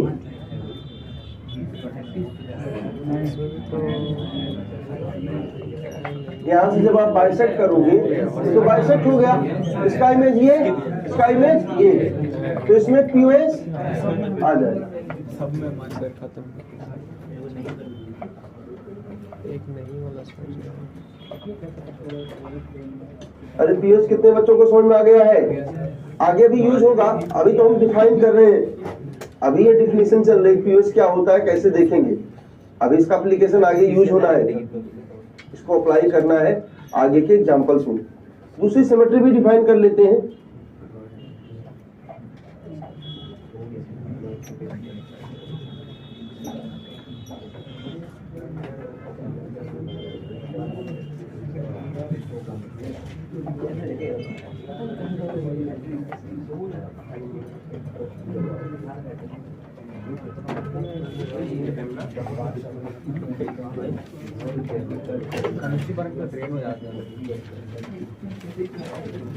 Next, centre of symmetry.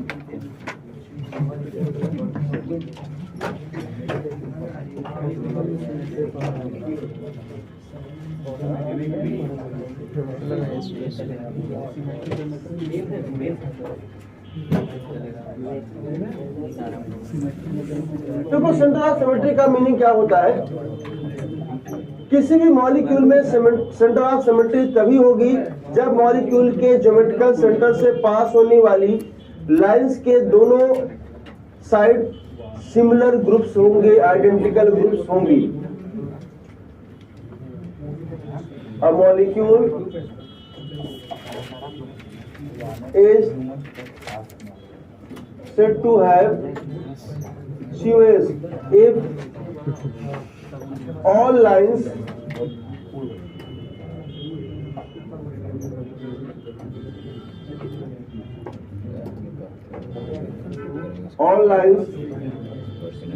drawn from the center have identical atoms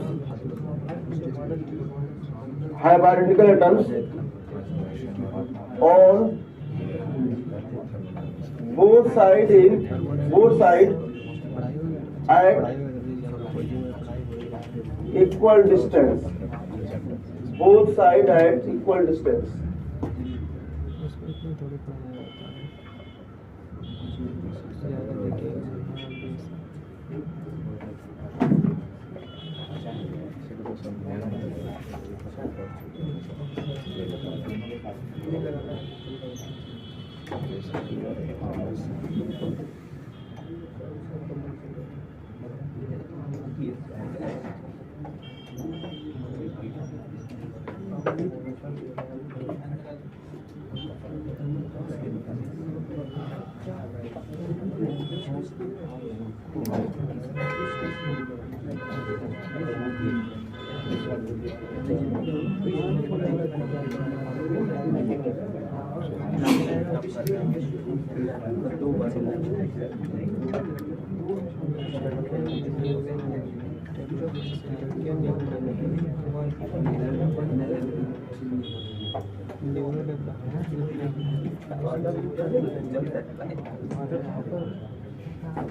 थोड़ा सा फिर डस्ट निकल जाएगा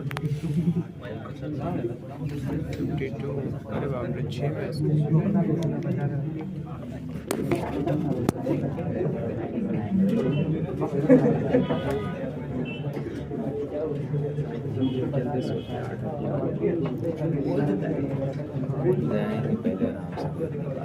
देखो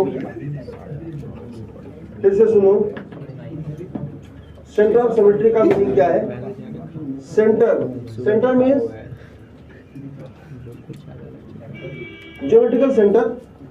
मॉलिक्यूल के ज्योमेट्रिकल सेंटर से पास होने वाली हर लाइन के दोनों डायरेक्शन में इक्वल डिस्टेंस पर सिमिलर ग्रुप होने चाहिए।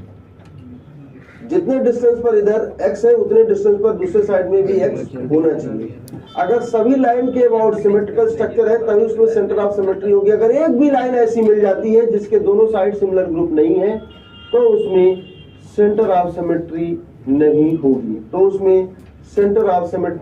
नहीं होगी।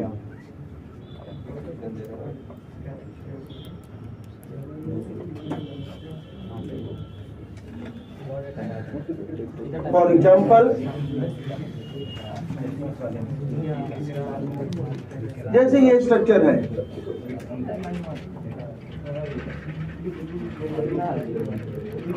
HCl, ClH, HOH, OHH। अगर हम यहां से देखें, इधर जाएंगे ऊपर पहुंचेंगे OH मिलेगा, नीचे OH मिलना चाहिए। यहाँ जा रहे हैं ऊपर OH तो नीचे भी OH आना चाहिए। यहाँ ऊपर जा रहे हैं H मिला तो नीचे भी H आना चाहिए। अगर ऐसा है तो उसमें सेंटर ऑफ सिमेट्री होगा। जैसे हम यहाँ पर एक एग्जांपल दिखाते हैं आपको, इसको पहले समझ लो। इससे ये ऐसा स्ट्रक्चर यहाँ ड्रॉ किया गया है।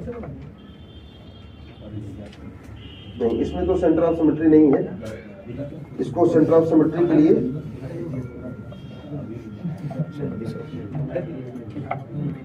ऐसे बना देते हैं।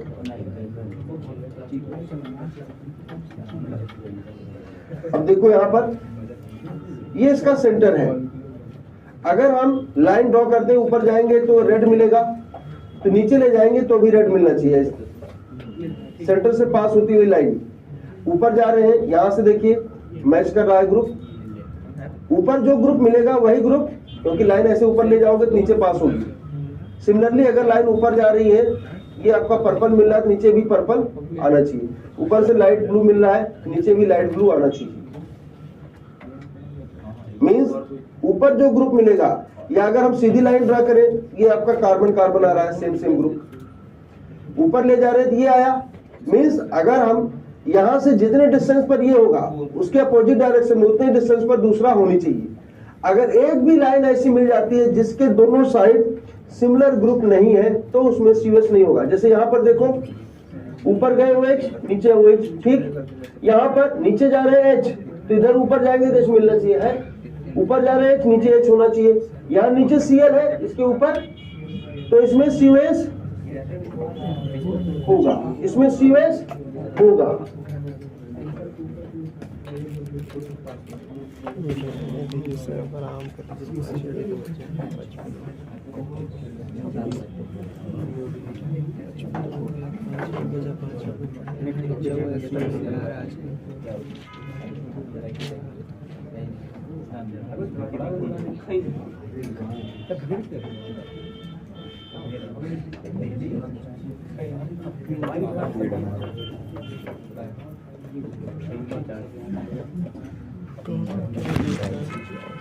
कुछ तो नहीं है, क्या ले रहा है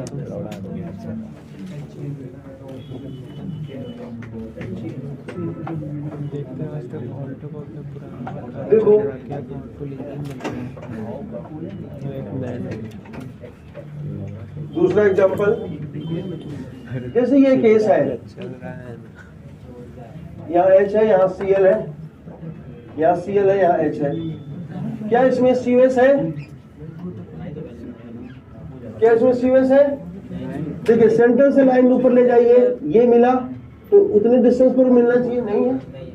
यहाँ से आप लाइन ले जा रहे हैं सेंटर से, ये मिल रहा है, इधर मिलना चाहिए, नहीं है। इधर ले जा रहे हैं, यहाँ मिला, इधर नहीं है। तो इसमें COS एक्चुअली होता क्या है, ऑड कॉर्नर का रेगुलर पॉलीगन हो तो उसमें कभी COS हो ही नहीं सकता, क्योंकि अगर हम एक कॉर्नर से जाएंगे ऑड कार्बन है, दूसरी साइड कॉर्नर मिलेगा ही नहीं। इसमें COS नहीं। अब जैसे ये केस है, मान लो हमने पेंटागन बनाया, पेंटागन है, पेंटागन में अगर हम ऊपर जा रहे हैं नीचे अलग मिल रहा है। यहां पर अगर आप ड्रॉ करोगे, सिमिलरली यहां से ड्रॉ करोगे, यहां से ड्रॉ करोगे, तो इसमें कभी भी COS आ ही नहीं सकता। ऑड कॉर्नर रेगुलर पॉलीगन के केस में COS नहीं हो सकता। ऑड कॉर्नर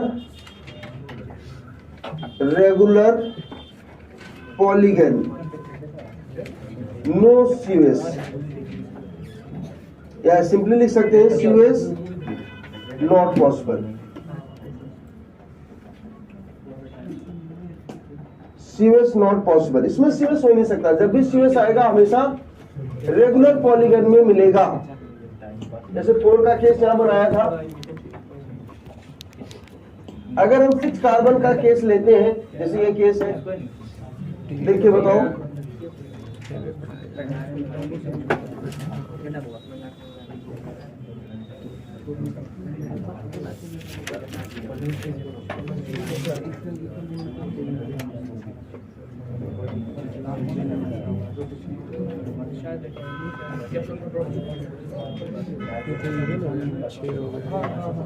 इसमें तो हो ही जाएगा फिर। देखो इसमें COS है कि नहीं, चेक इसमें करो। COS होगा ना, इसमें 6 हो गया। आपको सभी लाइंस देखनी है, सभी लाइंस मींस एक बार इस कॉर्नर का चेक कर लो। ऊपर H है, नीचे H है, ऊपर Cl है, नीचे Cl है, ठीक है। इस कॉर्नर का देख लेते हैं, ऊपर F है, नीचे F होना चाहिए, नीचे Cl है, ऊपर Cl। एक बार आप इस कॉर्नर का देख लो, ऊपर H है, नीचे H है। हाँ, इसमें हर लाइंस के अबाउट आइडेंटिकल ग्रुप है, तो इसमें COS, इसमें COS नहीं। अगर आपको एक भी लाइन ऐसी मिल जाती है जिसके दोनों साइड आइडेंटिकल ग्रुप नहीं है, HCS3, HCS3, HCl, ClH, OHBr, 8 बज गए अब। BROH।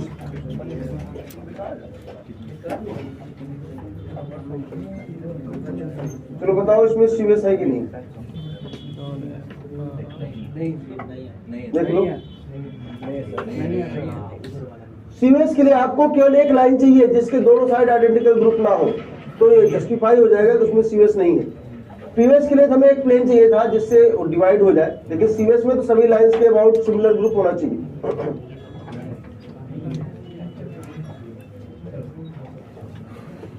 हाँ जी, मिल गया। इसमें सीवेस है कि नहीं? नहीं है। कहाँ पर प्रॉब्लम हो रहा है? बीच वाले में। ये वाला जो लाइन है इसमें प्रॉब्लम है, क्योंकि ऊपर एच है तो नीचे एच नहीं है, सो इसमें सीवेस नहीं होगा, यहाँ पर सीवेस नहीं होगा। ये लाइन है जिसके अबाउट प्रॉब्लम हुई है, सो इस मॉलिक्यूल में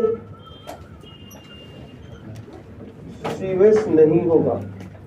उस लाइन में क्यों प्रॉब्लम है? ये बताओ पीवेस और सीवेस कितने बच्चों को समझ में आ गया है? अभी हमने इसको डिफाइन किया है कि क्या करना है, आगे यूज करेंगे। तो पीवेस और सीवेस क्लियर होना चाहिए, ठीक है। पीवेस का मीनिंग है एक इमेजिनरी प्लेन जिस प्लेन के अबाउट मॉलिक्यूल 2 इक्वल हाफ में डिवाइड हो जाए। सीवेस का मीनिंग है सेंटर से पास होने वाली हर लाइन के दोनों साइड आइडेंटिकल ग्रुप होनी चाहिए। अगर दोनों साइड आइडेंटिकल ग्रुप है तो मॉलिक्यूल में सीवेस होगा। अगर एक भी लाइन ऐसी मिलती है जिसके दोनों साइड आइडेंटिकल ग्रुप नहीं है तो मॉलिक्यूल में सीवेस नहीं होगा।